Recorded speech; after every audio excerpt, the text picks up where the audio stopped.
ಎಲ್ಲರಿಗೂ ನಮಸ್ಕಾರ ಸ್ನೇಹಿತರೆ. ಬಹಳಷ್ಟು ಜನ P C P S I ಮತ್ತು ಗ್ರೂಪ್ ಸಿಗೆ ಪ್ರಿಪ್ರೇಷನ್ ಮಾಡ್ತಾಯಿದ್ದೀರಾ. ಎಷ್ಟೋ ಜನ ಕಷ್ಟದಲ್ಲಿ ಇದ್ದರೂ ಕೂಡ ಏನಂದರೆ ನಾವು ಜಾಬ್ ತೊಗೊಳ್ತೀವಿ ಅಂತ ಜೀವನದಲ್ಲಿ ಕಷ್ಟಗಳನ್ನು ಎದುರಿಸ್ತಾ ಪ್ರಿಪ್ರೇಷನ್ ಮಾಡ್ತಾಯಿದ್ದೀರಾ. ಅಂಥವರೆಲ್ಲ ನಮ್ಮ ಕಣ್ಮುಂದೆ ಇದ್ದಾರೆ. ಅಂಥವ್ರಿಗೆಲ್ಲರಿಗೂ ಶುಭವಾಗಲಿ ಅಂತ ಹೇಳ್ತಾ ಇಂದಿನ ಪ್ರಮುಖ ವಿಷಯ ಏನಪ್ಪ ಅಂದರೆ ಪ್ರಬಂಧ ಬರವಣಿಗೆ. ಅದು ಯಾವುದೇ ಎಕ್ಸಾಮ್ಗಾಗಿರ್ಬೋದು, ಪಿ ಎಸ್ ಐಗಾಗಿರ್ಬೋದು, ಕೆ ಎಸ್ಗಾಗಿರ್ಬೋದು, ಐ ಎ ಎಸ್ಗಾಗಿರ್ಬೋದು. ಯಾಕಂದರೆ ಪಿ ಎಸ್ ಐಗೆ ಬೇರೆ ಥರ ಎಸ್ಸೆ, ಕೆ ಎಸ್ಗೆ ಬೇರೆ ಥರ ಎಸ್ಸೆ, ಐ ಎ ಎಸ್ಗೆ ಬೇರೆ ಥರ ಎಸ್ಸೆ ಅಂತ ಇರೋಲ್ಲ. ಎಲ್ಲದಕ್ಕೂ ಕೂಡ ಎಸ್ಸೆಯನ್ನು ಬರೆಯುವಂಥ ವಿಧಾನ ಎಲ್ಲದಕ್ಕೂ ಕೂಡ ಸೇಮ್ ಇರುತ್ತೆ. ಅದಲ್ಲದೆ ಈಗ ಪಿ ಎಸ್ ಐ ಎಕ್ಸಾಮ್ ಕೂಡ ಏನಂದರೆ ಸಮೀಪ ಬರ್ತಾ ಇದೆ. ಹೀಗಾಗಿ ಪೇಪರ್ ಫಸ್ಟ್ ಏನಿದೆ ಅದು ಬಹುಮುಖ್ಯ ಅಂಶ ಅನಿಸ್ಕೊಳ್ಳುತ್ತೆ. ಯಾಕಂದರೆ ಬಹಳಷ್ಟು ಜನ ಏನು ಮಾಡ್ತೀರಾ, ಜಿ ಕೆ ಮೇಲೆ ಹೆಚ್ಚು ಕಾನ್ಸಂಟ್ರೇಟ್ ಮಾಡಿ ಪೇಪರ್ ಒನ್ನನ್ನು ಏನು ಮಾಡ್ತೀರಾ, ನೆಗ್ಲೆಕ್ಟ್ ಮಾಡ್ತೀರಾ. ಆದರೆ ನಿಮಗೆ ಗೊತ್ತಿರಲಿ, ಎಷ್ಟೋ ಜನ ಜಿ ಕೆಲಿ ಕಡಿಮೆ ಮಾರ್ಕ್ಸ್ ತೊಗೊಂಡು ಪೇಪರ್ ಒನ್ನಲ್ಲಿ ಹೆಚ್ಚು ಮಾರ್ಕ್ಸನ್ನು ತೊಗೊಂಡು ಪಿ ಎಸ್ ಐ ಎಕ್ಸಾಮನ್ನು ಕ್ರ್ಯಾಕ್ ಮಾಡಿದವರು ನಮ್ಮ ಕಣ್ಮುಂದೆ ಉದಾಹರಣೆಯಾಗಿ ನಿಂತಿದ್ದಾರೆ. ಹೀಗಾಗಿ ಪೇಪರ್ ಒನ್ನನ್ನು ನೀವು ದಯವಿಟ್ಟು ನೆಗ್ಲೆಕ್ಟ್ ಮಾಡಬೇಡಿ. ಅದಲ್ಲದೆ ಪೇಪರ್ ಒನ್ ಕುರಿತು ಬಹಳಷ್ಟು ಜನ ಭಯ ಇದೆ ಅಂತ ಕೂಡ ನನಗೆ ಹೇಳಿದಾರೆ. ಪೇಪರ್ ಒನ್ನ ಕುರಿತು ಭಯ ಪಡುವಂಥ ಯಾವುದೇ ಅವಶ್ಯಕತೆ ಕೂಡ ಇಲ್ಲ. ಈಗ ನಾ ಏನು ಗೈಡೆನ್ಸ್ ಕೊಡ್ತೀನಿ ಅದನ್ನು ನೀವು ಫಾಲೋ ಮಾಡ್ತಾ ಹೋದರೆ ಖಂಡಿತವಾಗಲೂ ಪೇಪರ್ ಒನ್ನಲ್ಲಿ ನೀವು 45ಕ್ಕಿಂತ ಹೆಚ್ಚು ಮಾರ್ಕ್ಸ್ಗಳನ್ನು ಖಂಡಿತವಾಗಲೂ ಪಡಿತೀರಾ ಅಂತ ಭರವಸೆ ನನಗೆ ಇದೆ. ಬಹಳಷ್ಟು ಜನ ಏನಂದರೆ ಕಾಲ್ ಮಾಡ್ತಾಯಿದ್ದೀರಾ, ಮೆಸೇಜ್ ಮಾಡ್ತಾಯಿದ್ದೀರಾ ಪ್ರಬಂಧ ಬರವಣಿಗೆ ಬಗ್ಗೆ ಹೇಳಿ ಅಂತ. ಹೀಗಾಗಿ ಪ್ರಬಂಧ ಬರವಣಿಗೆ ಬಗ್ಗೆ ನಾವು ಹೇಳಬೇಕಂದ್ರೆ ನಿಮಗೆ ಒಬ್ಬೊಬ್ಬರಿಗೆ ಹೇಳ್ತಾ ಹೋಗಿ ಕೂತ್ರೆ ಕನಿಷ್ಠ 1 ಗಂಟೆ ಬೇಕು. ಹೀಗಾಗಿ ವಿಡಿಯೋನ ಮಾಡಿ ಎಲ್ಲರೂ ಕೂಡ ಈ ವಿಡಿಯೋನ ನೋಡ್ತಾ ಹೋಗಿ. ಮೊದಲೇದಾಗಿ ಈ ವಿಡಿಯೋದಲ್ಲಿ ನಾವು ಏನೇನನ್ನು ನೋಡಲಿದ್ದೇವೆ. ಯಾವತ್ತು ನಾವು ಯಾವುದೋ ಒಂದು ವಿಷಯದ ಬಗ್ಗೆ ತಿಳ್ಕೊಬೇಕಂದ್ರೆ ಅದನ್ನು ನಾವು ಸಿಸ್ಟಮೆಟಿಕ್ಕಾಗಿ ತಿಳ್ಕೊಳ್ಳುವಂಥ ಪ್ರಯತ್ನವನ್ನು ಮಾಡಬೇಕು. ಭಾಳಷ್ಟು ಜನ ಏನಂದರೆ ಬರೀ ಅವಸರ, ಬೇಗ ಕಲಿಬೇಕು ಅಥವಾ 3 ತಿಂಗಳಲ್ಲೇ ನಾ ಎಲ್ಲ ಓದಬೇಕು, 3 ತಿಂಗಳಲ್ಲೇ ನಾ ಜಾಬ್ ತೊಗೋಬೇಕು. ಖಂಡಿತವಾಗ್ಲೂ ಏನಂದರೆ ಅಂಥವ್ರು ಈಗಂತೂ ಅಂಥವ್ರು ಜಾಬ್ ತೊಗೊಳಕ್ಕೆ ಸಾಧ್ಯನೇ ಇಲ್ಲ. ಓಕೆ, ಯಾಕೆ ಮೊದಲೆಲ್ಲ ಆ ಥರ ತೊಗೋಬೋದಾಗಿತ್ತು. 3 ತಿಂಗಳು ಓದಿ ಒಂದು ಪಿ ಸಿ ಎಕ್ಸಾಮನ್ನು ನೀವು ತೊಗೋಬೋದಾಗಿತ್ತು. 6 ತಿಂಗಳು ಓದಿ ಒಂದು ಪಿ ಎಸ್ ಐ ಎಕ್ಸಾಮನ್ನ ಕ್ರ್ಯಾಕ್ ಮಾಡ್ಬೋದಾಗಿತ್ತು. ಬಟ್ ಈಗ ಏನಂದರೆ ಸಿಚುವೇಶನ್ ಚೇಂಜ್ ಆಗಿದೆ. ಮುಂಚೆ ಥರ ಏನಂದರೆ ಮುಂಚೆ ಕಾಂಪಿಟೇಷನ್ ಎಲ್ಲ ಕಡಿಮೆ ಇತ್ತು. ಇವಾಗ ಏನಂದರೆ ಕಾಂಪಿಟೇಷನ್ ಹೆಚ್ಚಾಗ್ತಾ ಇದೆ. ಈ ಕರೋನಾ ಬಂದ ಮೇಲಂತೂ ಪ್ರೈವೇಟಲ್ಲಿ ಜಾಬ್ ಮಾಡ್ತಾ ಇದ್ದವರು ಕೂಡ ಈಗ ನಾವು ಗೌರ್ಮೆಂಟ್ ಜಾಬನ್ನು ತೊಗೋಬೇಕು ಅಂತ ಪ್ರಯತ್ನವನ್ನು ಮಾಡ್ತಾಯಿದ್ದಾರೆ. ಹೀಗಾಗಿ ಕಾಂಪಿಟೇಷನ್ ಜಾಸ್ತಿ ಆಗಿದೆ. ಕಾಂಪಿಟೇಷನ್ ಜಾಸ್ತಿ ಆದರೆ ನಾವು ಓದೋ ಮೆಥಡಲ್ಲೂ ಕೂಡ ಬದಲಾವಣೆಗಳನ್ನು ನಾವು ಮಾಡಬೇಕಾಗುತ್ತೆ. ಹಾಗಾದರೆ ಈ ಬಗ್ಗೆ ನಾವು ಸಿಸ್ಟಮೆಟಿಕ್ಕಾಗಿ ತಿಳಿತಾ ಹೋಗೋಣ. ಓಕೆ, ನಿಮಗೇನಂದರೆ ನೀವೇನಂದರೆ 1 ಗಂಟೆ ಇದಕ್ಕೆ ಮೀಸಲಿಡಿ. ಯಾಕಂದರೆ ನೀವು ಪದೇ ಪದೇ ತಿಳ್ಕೊಳ್ಳೋಂಥ ಅವಶ್ಯಕತೆ ಇಲ್ಲ. ನಮ್ಮ ವಿಡಿಯೋನ ನೋಡಿದ ಮೇಲೆ ನೀವು ಪ್ರಬಂಧದ ಬಗ್ಗೆ ಬೇರೆ ಯಾರನ್ನೂ ಕೂಡ ಕೇಳುವಂಥ ಅವಶ್ಯಕತೆ ಕೂಡ ಇಲ್ಲ.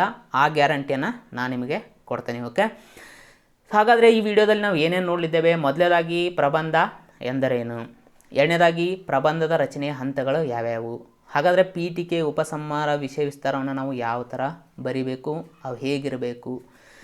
ಇನ್ನು 4ನೇದಾಗಿ ಉತ್ತಮ ಪ್ರಬಂಧಕ್ಕೆ ಅವಶ್ಯಕ ಅಂಶಗಳು. ಒಂದು ಉತ್ತಮ ಪ್ರಬಂಧವನ್ನು ನಾವು ರೆಡಿ ಮಾಡಬೇಕಂದ್ರೆ ಅದಕ್ಕೆ ಅವಶ್ಯಕವಾಗಿ ಬೇಕಾದಂಥ ಅಂಶಗಳು ಯಾವ್ಯಾವು. ಇನ್ನು ಎಸ್ಸೆಯನ್ನು ಮೌಲ್ಯಮಾಪನ ಯಾವ ಥರ ಮಾಡ್ತಾರೆ. ಇದನ್ನು ಎಲ್ಲಿ ನಿಮಗೆ ಹೇಳೋಲ್ಲ. ನಾನು ನಿಮಗೆ ಹೇಳ್ತೀನಿ ಮೌಲ್ಯಮಾಪನವನ್ನು ಯಾವ ಥರ ಮಾಡ್ತಾರೆ. ಅದರ ತಕ್ಕಾಗೆ ನಾವು ಎಸ್ಸೆಯನ್ನು ಯಾವ ಥರ ಬರಿಬೇಕು. ಇನ್ನು ಎಸ್ಸೆ ಬರೆಯೋ ಟೈಮಲ್ಲಿ ನಾವು ಮಾಡಬಾರ್ದ ತಪ್ಪುಗಳು ಯಾವ್ಯಾವು, ಇದು ಮೋಸ್ಟ್ ಇಂಪಾರ್ಟೆಂಟ್ ಆಗುತ್ತೆ. ಇನ್ನು ಪ್ರಬಂಧ ಕುರಿತಂತೆ ವಿಷಯಗಳನ್ನು ಯಾವ ರೀತಿ ನಾವು ಸಂಗ್ರಹವನ್ನು ಮಾಡಬೇಕು. ಅದಾದಮೇಲೆ ಯಾವ ಪ್ರಬಂಧಗಳನ್ನು ಪ್ರಮುಖವಾಗಿ ಕೇಳ್ಬೋದು. 21 ಪ್ರಬಂಧಗಳ ಪಟ್ಟಿಯನ್ನು ಕೂಡ ನಾನು ಮಾಡಿದ್ದೇನೆ ಆಲ್ರೆಡಿ, ಅದು ನಿಮ್ಮ ಕೈಯಲ್ಲಿದೆ ಅಂದ್ಕೊತೀನಿ. ಅದರ ಬಗ್ಗೆ ನಾವು 21 ಪ್ರಬಂಧಗಳ ಬಗ್ಗೆ ಶಾರ್ಟಾಗಿ ಡಿಸ್ಕಸ್ ಕೂಡ ಮಾಡೋಣ. ಅದರ ಜೊತೆಗೆ ಇವೆಲ್ಲವನ್ನು ಹೇಳಿದ ಮೇಲೆ ಓಕೆ, ಒಂದು ಉದಾಹರಣೆಯ ಪ್ರಬಂಧದ ಉದಾಹರಣೆಯೊಂದಿಗೆ ಸ್ಟೆಪ್ ಬೈ ಸ್ಟೆಪ್ ಯಾವ ರೀತಿ ಎಸ್ಸೆ ಬರಿಬೇಕು ಅಂತ ಕೂಡ ನಾನು ನಿಮಗೆ ಹೇಳ್ತೀನಿ. ಇನ್ನೊಂದೇನೆಂದರೆ ಈ ವಿಡಿಯೋನ ನೀವು ನೋಡುವಾಗ ದಯವಿಟ್ಟು ಕಾನ್ಸಂಟ್ರೇಷನ್ ಮಾಡ್ತಾ ನೋಡಿ. ಓಕೆ, ದಯವಿಟ್ಟು ಅಲ್ಲಿ ಓಡಾಡ್ತಾ ಕೇಳಬೇಡಿ. ಒಂದು ಕಡೆ ಶಾಂತವಾಗಿ ಕೂತ್ಕೊಳ್ಳಿ. ಹೇಳೋದನ್ನು ಗಮನವಿಟ್ಟು ಕೇಳ್ತಾ ಹೋಗಿ. ಯಾಕಂದರೆ ನಾನು ಹೇಳ್ತಾ ಇದ್ದೀನಿ, ನೀವು ಒಮ್ಮೆ ಕೇಳಿದರೆ ಸಾಕು, ಪದೇ ಪದೇ ಎಸ್ಸೆ ಬಗ್ಗೆ ಕೇಳುವಂಥ ಅವಶ್ಯಕತೆ ಇಲ್ಲ. ಹಾಗಾದರೆ ಮೊದಲೇದಾಗಿ ಪ್ರಬಂಧ ಎಂದರೇನು ಅಂತ ನಾವು ತಿಳ್ಕೊಳ್ಳೋಣ. ಎಷ್ಟೋ ಜನ ಓದ್ತಾ ಇದ್ದೀರಾ PSIಗೆ KSಗೆ, ಬಟ್ ಪ್ರಬಂಧ ಅಂದ್ರೇನು ಅಂತ ಎಷ್ಟೋ ಜನಕ್ಕೆ ಗೊತ್ತಿಲ್ಲ. ಪ್ರಬಂಧ ಅಂದ್ರೇನು, ಅದು ಒಂದು ಉತ್ತರ ನೀಡುವುದನ್ನು ಮತ್ತು ಪ್ರಬಂಧವನ್ನು ಎರಡೂ ಒಂದೇ ಆಗಿ ಕನ್ಸಿಡರ್ ಮಾಡ್ತಾ ಹೋಗ್ತಾ ಇದ್ದಾರೆ. ಓಕೆ, ಹೀಗಾಗಿ ಪ್ರಬಂಧ ಎಂದರೇನು ಅಂತ ನಾವು ಮೊದಲೇದಾಗಿ ತಿಳ್ಕೊಬೇಕು. ಸೊ ಇದು ಪ್ರಬಂಧದ ಡೆಫಿನೇಷನ್. ಇದನ್ನು ಯಾಕೆ ತಿಳ್ಕೊಬೇಕು? ಸೊ ಇದನ್ನು ತಿಳ್ಕೊಳ್ಳೋದ್ರ ಮೂಲಕನೇ ಸೊ ನೀವು ಪ್ರಬಂಧವನ್ನು ಯಾವ ರೀತಿ ಬರೀಬೇಕು ಅಂತ ನಿಮಗೆ 50% ಅರ್ಥ ಆಗಿಬಿಡುತ್ತೆ. ಹಾಗಾದರೆ ಪ್ರಬಂಧ ಎಂದರೇನು? ಅರ್ಥಪೂರ್ಣ ಖಚಿತ ವಾಕ್ಯಗಳ ಮೂಲಕ ವ್ಯಕ್ತಿಯ ಆಲೋಚನೆಗಳನ್ನು ಲಿಖಿತವಾಗಿ ಅಭಿವ್ಯಕ್ತಿಸುವ ಹಾಗೂ ನಿರ್ದಿಷ್ಟ ವಿಷಯಗಳನ್ನು ಕ್ರಮಬದ್ಧ ರೀತಿಯಲ್ಲಿ ಸಮರ್ಪಕವಾಗಿ ನಿರೂಪಿಸುವುದನ್ನೇ ನಾವು ಪ್ರಬಂಧ ಅಂತೇವೆ. ಓಕೆ, ಸೊ ಹಾಗಾದರೆ ಪ್ರಬಂಧದಲ್ಲಿ ಇರಬೇಕಾದ ಪ್ರಮುಖ ಅಂಶಗಳನ್ನೇ ನೀವು ಇಲ್ಲಿ ನೋಡ್ಬೋದು. ಮೊದಲೇದಾಗಿ ಅರ್ಥಪೂರ್ಣ ಖಚಿತ ವಾಕ್ಯಗಳು ನಿಮ್ಮ ಪ್ರಬಂಧದಲ್ಲಿರಬೇಕು. ಜೊತೆಗೆ ವ್ಯಕ್ತಿಯ ಆಲೋಚನೆಗಳು, ಇದು ಮೋಸ್ಟ್ ಇಂಪಾರ್ಟೆಂಟ್. ಓಕೆ, ಬಹಳಷ್ಟು ಜನ ಏನಂದರೆ ಎಸ್ಸೆನ ಬರಿತೀರಾ, ಬಟ್ ಅದರಲ್ಲಿ ನಿಮ್ಮ ಆಲೋಚನೆಗಳೇ ಇರಲ್ಲ. ಯಾವುದೋ ಒಂದು ಮಾರ್ಕೆಟಲ್ಲಿ ಸಿಗುವಂಥ ಪುಸ್ತಕವನ್ನು ನೀವು ತಂದು ಅದನ್ನೇ ಕಾಪಿ ಪೇಸ್ಟ್ ಮಾಡಿಕೊಂಡು ಓದ್ಕೊಂಡು ಸೀದಾ ಎಕ್ಸಾಮ್ಗೆ ಹೋಗಿ ಬರಿತೀರಾ. ವ್ಯಾಲ್ಯೂಯೇಷನ್ ಮಾಡೋರಿಗೂ ಕೂಡ ಗೊತ್ತಾಗ್ಬಿಡುತ್ತೆ ಇವು ಕಾಪಿ ಪೇಸ್ಟ್ ಗಿರಾಕಿ ಅಂತ. ಯಾಕೆ? ಅವರೇನು ಒಂದೇ ಎಸ್ಸೆ ವ್ಯಾಲ್ಯೂಯೇಷನ್ ಮಾಡಲ್ಲ. ಓಕೆ, ಯಾವುದೋ ಒಂದು ಬುಕ್ ಇದ್ದರೆ ಅದೇ ಬುಕ್ಕನ್ನು ರೆಫರ್ ಮಾಡಿ ಎಸ್ಸೆಗಳನ್ನು ಬರಿತಾ ಇರ್ತಾರೆ. ಆ ವ್ಯಾಲ್ಯೂಯೇಷನ್ ಮಾಡೋರಿಗೂ ಕೂಡ ಅವೇ ಅಂಶಗಳನ್ನು ನೋಡಿ ನೋಡಿ ನೋಡಿ ಸಾಕಾಗಿರುತ್ತೆ. ಪಾಪ ಅವರು ಒಂದು 10 ಎಸ್ಸೆಯನ್ನು ವ್ಯಾಲ್ಯೂಯೇಷನ್ ಮಾಡೋದಾದರೆ ಬೇಸರ ಆಗೋದಿಲ್ಲ ಅನಿಸುತ್ತೆ. ಬಟ್ ಅವರು ಸಾವಿರಾರು ಲಕ್ಷಾಂತರ ಎಸ್ಸೆಗಳನ್ನು ವ್ಯಾಲ್ಯೂಯೇಷನ್ ಮಾಡಬೇಕಾಗಿರುತ್ತೆ. ಸೊ ಹೀಗಾಗಿ ಅವ್ರಿಗೂ ಕೂಡ ಬೇಸರವನ್ನು ತರಿಸುವಂಥ ಪ್ರಯತ್ನನ ಮಾಡಬೇಡಿ. ಸೊ ನೀವೇನೇ ಬರಿತಾ ಇದ್ದೀರಾ ಅಂದರೆ ನಿಮ್ಮ ಆಲೋಚನೆಗಳು ಅದರಲ್ಲಿ ಇರಲಿ. ಸೊ ವ್ಯಾಲ್ಯೂಯೇಷನ್ ಮಾಡೋರಿಗೂ ಅಂಶಗಳು ಏನಂದರೆ ಹೊಸದಾಗಿ ಅನ್ನಿಸ್ಬೇಕು. ಅವ್ರಿಗೂ ಕೂಡ ಆವಾಗ ಏನು ಅನಿಸುತ್ತೆ, ಹುಡುಗ ಏನೋ ಬರೆದಿದ್ದಾನೆ, ಏನೋ ಸ್ವಂತವಾಗಿ ಬರೆದಿದ್ದಾನೆ. ಆವಾಗ ಅವರಿಗೆ ವ್ಯಾಲ್ಯೂಯೇಷನ್ ಮಾಡೋಕ್ಕೆ ಮತ್ತು ನೀಟಾಗಿ ಓದೋಕ್ಕೆ ಒಂದು ಇಂಟ್ರೆಸ್ಟ್ ಬರುತ್ತೆ. ಓಕೆ, ಸೊ ಇನ್ನು ನಿಮ್ಮ ಎಸ್ಸೆದಲ್ಲಿ ಏನಂದರೆ ನೀವು ಅಭಿವ್ಯಕ್ತಪಡಿಸುವಂಥ ವಿಷಯಗಳು ಯಾವತ್ತೂ ಕ್ರಮಬದ್ಧವಾಗಿರಬೇಕು. ಓಕೆ, ಸೊ ಗಜಿಬಿಜಿ ಮೊದಲು ಯಾವುದೋ ಒಂದು ವಿಷಯದ ಬಗ್ಗೆ ಹೇಳೋದು, ನೆಕ್ಸ್ಟ್ ಇನ್ನೊಂದು ವಿಷಯದ ಬಗ್ಗೆ ಹೇಳೋದು, ಇದಕ್ಕೆ ಲಿಂಕೇ ಇರಲ್ಲ. ಓಕೆ, ಇನ್ನೊಂದು ಏನಂದರೆ ಒಂದು ಕಡೆ ನೀವು ಅಭಿಪ್ರಾಯವನ್ನು ಪರವಾಗಿ ವ್ಯಕ್ತಪಡಿಸಿರ್ತೀರ, ಮತ್ತೊಂದು ಕಡೆ ವಿರೋಧವಾಗಿ ವ್ಯಕ್ತಪಡಿಸಿರ್ತೀರ.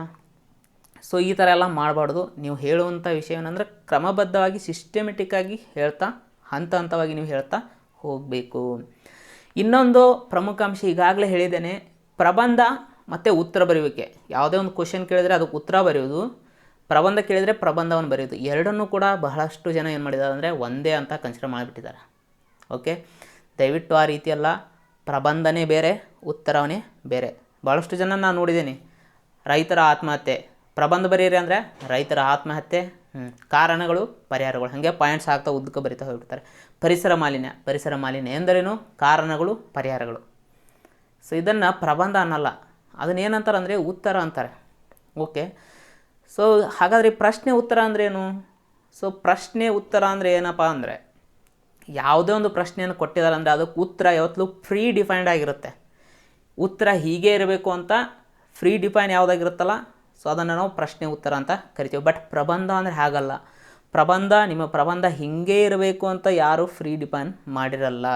ಅದು ನಿಮ್ಮ ಕ್ರಿಯೇಟಿವಿಟಿ, ನಿಮ್ಮ ಆಲೋಚನೆಗಳು ಯಾವ ಥರ ಇದ್ದಾವೆ, ಅದರಲ್ಲಿ ಹೊಸ ದೃಷ್ಟಿಕೋನಗಳು ಯಾವ ಥರ ವ್ಯಕ್ತವಾಗಿದ್ದಾವೆ, ನಿಮ್ಮ ಸ್ವಂತಿಕೆ ಯಾವ ಥರ ಇದೆ, ಸೊ ಅದನ್ನೆಲ್ಲ ಅಲ್ಲಿ ಕನ್ಸಿಡರ್ ಮಾಡ್ತಾರೆ. ಬಟ್ ಉತ್ತರದಲ್ಲಿ ಸ್ಟ್ಯಾಂಡರ್ಡ್ ಆಗಿ ಏನು ಆನ್ಸರ್ ಇರುತ್ತೆ ಅದು ನೀವು ಬರ್ದಾನಿಲ್ಲ ಅಂತ ಚೆಕ್ ಮಾಡ್ತಾರೆ. ನಿಮ್ಮ ಆಲೋಚನೆಗಳನ್ನಲ್ಲಿ ಚೆಕ್ ಮಾಡೋಕ್ಕೆ ಹೋಗಲ್ಲ.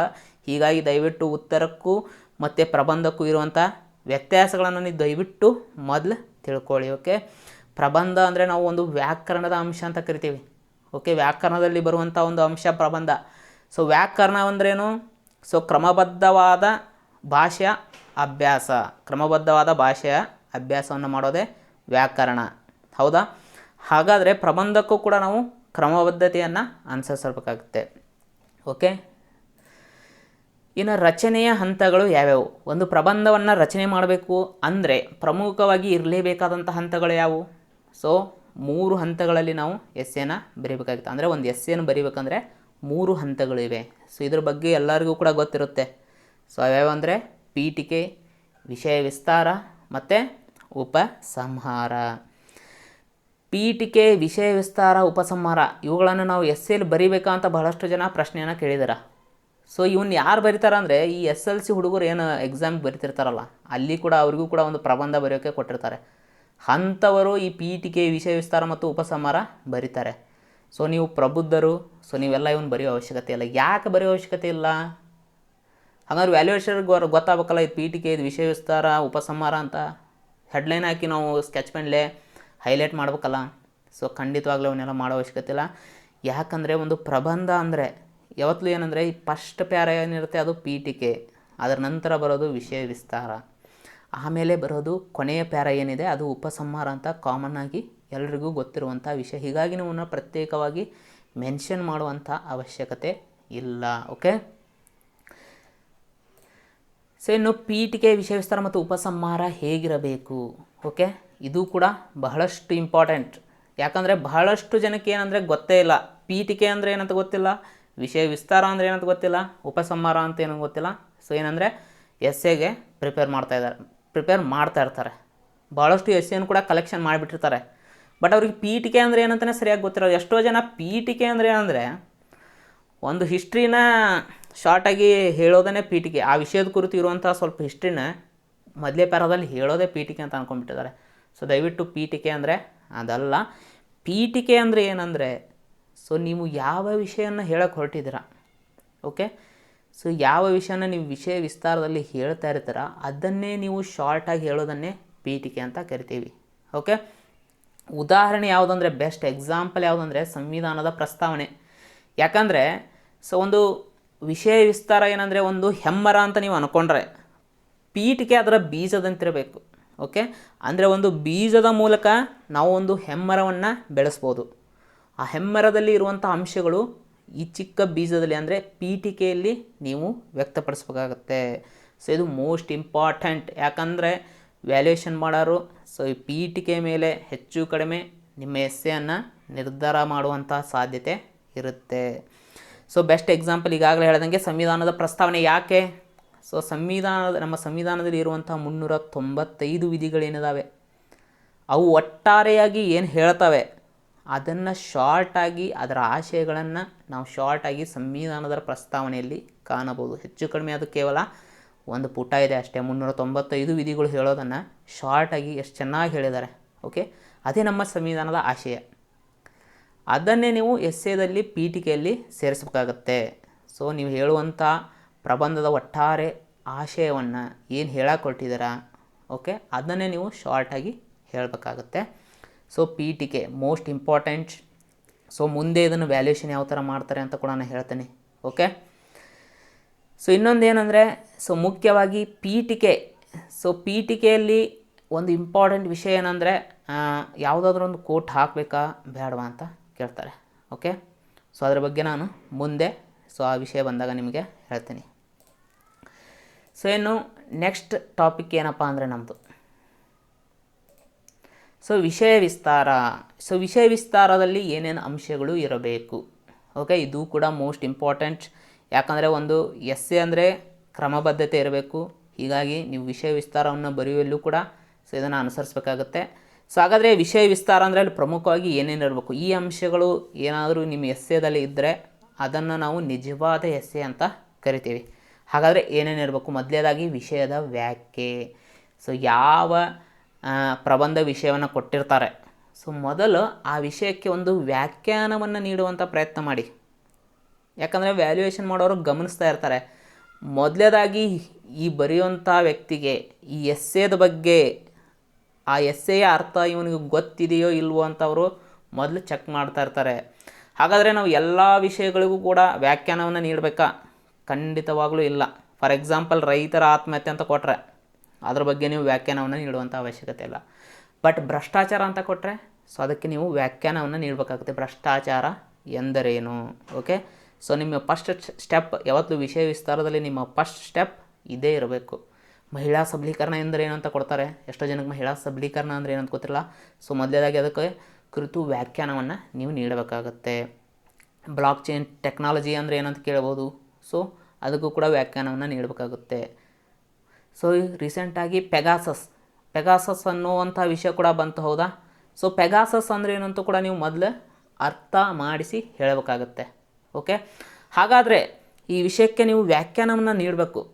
ಆ ವ್ಯಾಖ್ಯಾನವನ್ನು ನಾವು ಎಲ್ಲಿಂದ ನೀಡಬೇಕು? ನಾವು ಸ್ವಂತ ನೀಡಬೇಕಾ, ಅಥವಾ ಎಲ್ಲೋ ಒಂದು ಮೂಲೆಯಲ್ಲಿರುವಂಥ ಒಂದು ಸೆಂಟೆನ್ಸನ್ನು ತಂದು ಅಲ್ಲಿ ಇಡಬೇಕಾ, ಹೇಗೆ?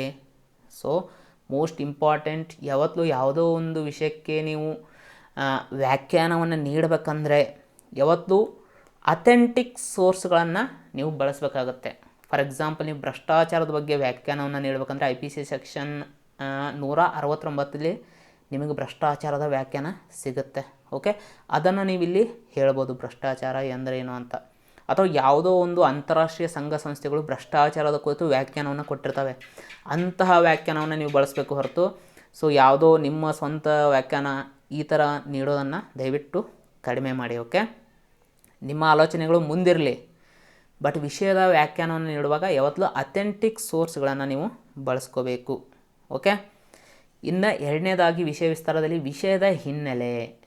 ಸೊ ನೀವು ಯಾವುದೋ ಒಂದು ವಿಷಯ ವಿಸ್ತಾರವನ್ನು ಬರೆದ ಮೇಲೆ, ಓಕೆ, ಸೊ ಆ ವಿಷಯದ ಕುರಿತು ಸ್ವಲ್ಪ ಹಿನ್ನೆಲೆಯನ್ನು ಬಳಸ್ಕೊಡಿ. ಅಂದರೆ ಸ್ವಲ್ಪ ಹಿಸ್ಟ್ರಿ ಇರಬೇಕು, ಫುಲ್ ಹಿಸ್ಟ್ರಿನೇ ಬರಿತಾ ಕೂರೋದಲ್ಲ ಯಾವುದೋ ಒಂದು ಎಸ್ಸೆ ಕೇಳಿದಾರೆ ಅಂದರೆ. ಓಕೆ, ಫಾರ್ ಎಕ್ಸಾಂಪಲ್, ಈಗ ನಿಮಗೆ ಮಹಿಳಾ ಸಬಲೀಕರಣದ ಬಗ್ಗೆ ಎಸ್ಸೆಯನ್ನು ಕೇಳಿದಾರೆ ಅಂದರೆ ಅದಕ್ಕೆ ಸಂಬಂಧಪಟ್ಟಂಥ ಸ್ವಲ್ಪ ಹಿಸ್ಟ್ರಿಯಿಂದ ನಾವು ಬರಬೇಕಾಗತ್ತೆ. ಫಾರ್ ಎಕ್ಸಾಂಪಲ್, ಸೊ ಅದನ್ನು ಯಾವ ಥರ ಅಂತ ನಾನು ನಿಮಗೆ ಮುಂದೆ ಹೇಳ್ತಾ ಹೋಗ್ತೀನಿ ವಿತ್ ಎಕ್ಸಾಂಪಲ್ಸ್. ಒಂದು ಎಸ್ಸೆಯನ್ನು ಎಕ್ಸಾಂಪಲ್ ಆಗಿ ಇಟ್ಕೊಂಡಿದ್ದೀನಿ. ಸೊ ಅದರ ಕುರಿತು ನಾನು ನಿಮ್ಗೆ ಹೇಳ್ತೀನಿ. ಶಾರ್ಟಾಗಿ ಹೇಳೋದಾದರೆ ಹಿಸ್ಟ್ರಿಯಿಂದ ಪ್ರೆಸೆಂಟ್ ಸಿಚುವೇಶನ್ ತನಕ ನೀವು ಬರೋದನ್ನು ಶಾರ್ಟಾಗಿ ಹೇಳಬೇಕು. ಮಹಿಳಾ ಸಬಲೀಕರಣಕ್ಕೆ ಸಂಬಂಧಪಟ್ಟಂಗೆ ಹೇಳೋದಾದರೆ, ಸೊ ಋಗ್ವೇದ ಕಾಲದಿಂದ ಮಹಿಳೆಯರ ಸ್ಥಿತಿ ಹೀಗಿತ್ತು, ಆಮೇಲೆ ದೆಹಲಿ ಸುಲ್ತಾನರ ಕಾಲದಲ್ಲಿ ಅಥವಾ ಭಾರತಕ್ಕೆ ಮುಸ್ಲಿಮರು ಆಗಮನ ಮಾಡಿದ ನಂತರ ಅವರ ಪರಿಸ್ಥಿತಿ ಈ ಥರ ಬದಲಾಯಿತು. ಬ್ರಿಟಿಷರ ಟೈಮಲ್ಲಿ ಮಹಿಳಾ ಸಬಲೀಕರಣಕ್ಕೆ ಒತ್ತನ್ನು ನೀಡೋಕ್ಕೆ ಸ್ಟಾರ್ಟ್ ಮಾಡಲಾಯಿತು. ಆಮೇಲೆ ಸ್ವಾತಂತ್ರ್ಯ ನಂತರ ಮಹಿಳಾ ಸಬಲೀಕರಣಕ್ಕೆ ಅನೇಕ ಕಾರ್ಯಕ್ರಮಗಳನ್ನು ಹಮ್ಮಿಕೊಳ್ಳಲಾಯಿತು. ಸೊ ಅದರಲ್ಲಿ ಪ್ರಮುಖವಾಗಿದ್ದು ಇವು. ಸೊ ಈಗ ಪ್ರೆಸೆಂಟ್ ಸಿಚುವೇಶನ್ ಈ ಥರ ಇದೆ ಅಂತ ನೀವು ಹೇಳಿ ಅಷ್ಟಕ್ಕೆ ಮುಗಿಸ್ಬೇಕು. ಇದನ್ನು ನೀವು ಎಷ್ಟರಲ್ಲಿ ಹೇಳಬೇಕಂದ್ರೆ ಒಂದು ಪ್ಯಾರಾದಲ್ಲಿ ಹೇಳಬೇಕು. ಸೊ ವಿಷಯದ ಸ್ವಲ್ಪ ಹಿನ್ನೆಲೆ.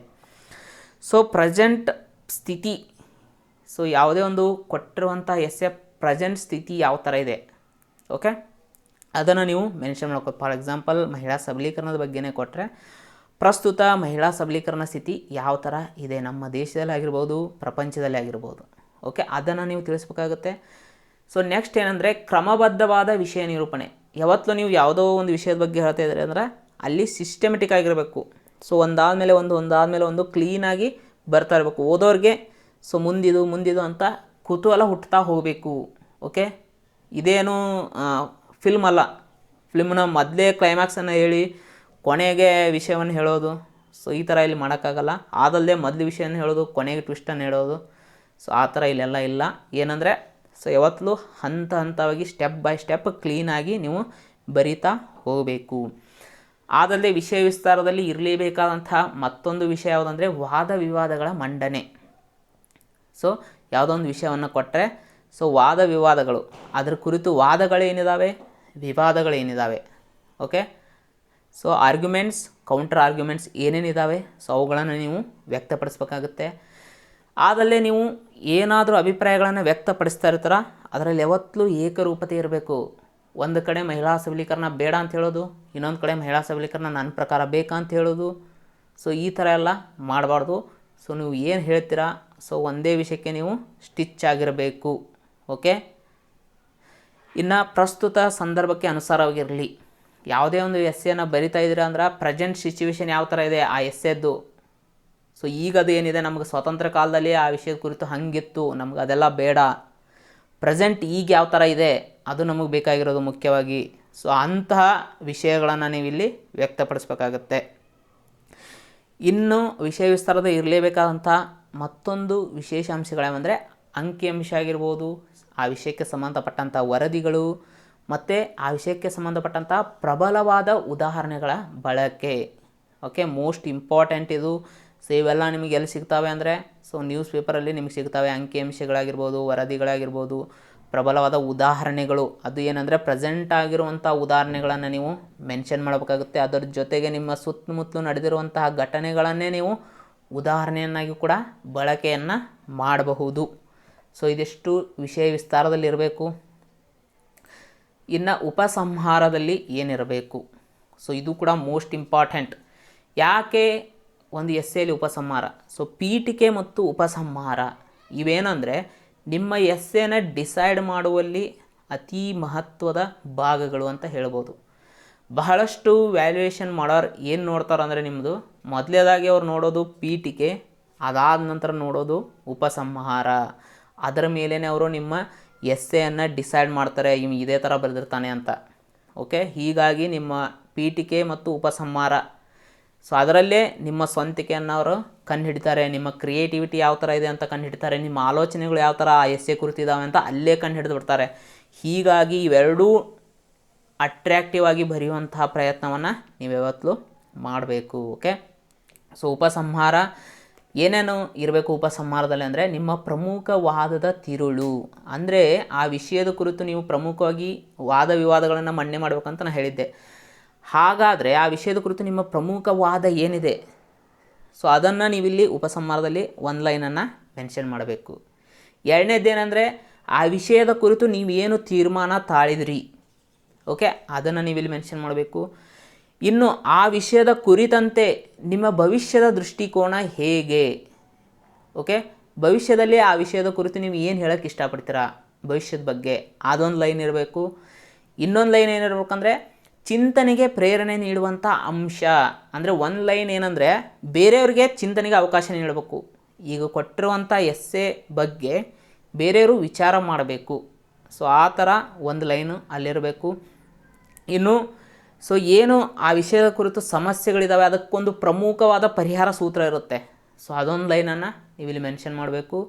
ಇನ್ನು ಕೊನೆಯದಾಗಿ ಏನಂದರೆ ಆ ವಿಷಯದ ಕುರಿತಂತೆ ಸೊ ಖ್ಯಾತನಾಮರ ಎಚ್ಚರಿಕೆ ಮಾತುಗಳು, ಸೊ ಹೀಗೆ ಮಾಡಿದರೆ ಹೀಗಾಗುತ್ತೆ, ಸೊ ಈ ಪರಿಣಾಮ ಬೀರ್ಬೋದು, ಹಿಂಗೆ ಮಾಡದೇ ಇದ್ದರೆ ಅಂತ ಏನು ಕೊಟ್ಟಿರ್ತಾರಲ್ಲ, ಸೊ ಅಂಥ ಖ್ಯಾತನಾಮರ ಒಂದು ಎಚ್ಚರಿಕೆ ಮಾತನ್ನು ಕೂಡ ನೀವಲ್ಲಿ ಸೇರಿಸಬೇಕಾಗುತ್ತೆ. ಓಕೆ, ಸೊ ಅಂದರೆ ಕೋಟನ್ನು ಸೇರಿಸೋ ಬದಲು ನೀವು ಎಚ್ಚರಿಕೆಯ ಮಾತುಗಳನ್ನು ಯಾವತ್ತೂ ಸೇರಿಸುವಂತಹ ಪ್ರಯತ್ನವನ್ನು ಮಾಡಿ.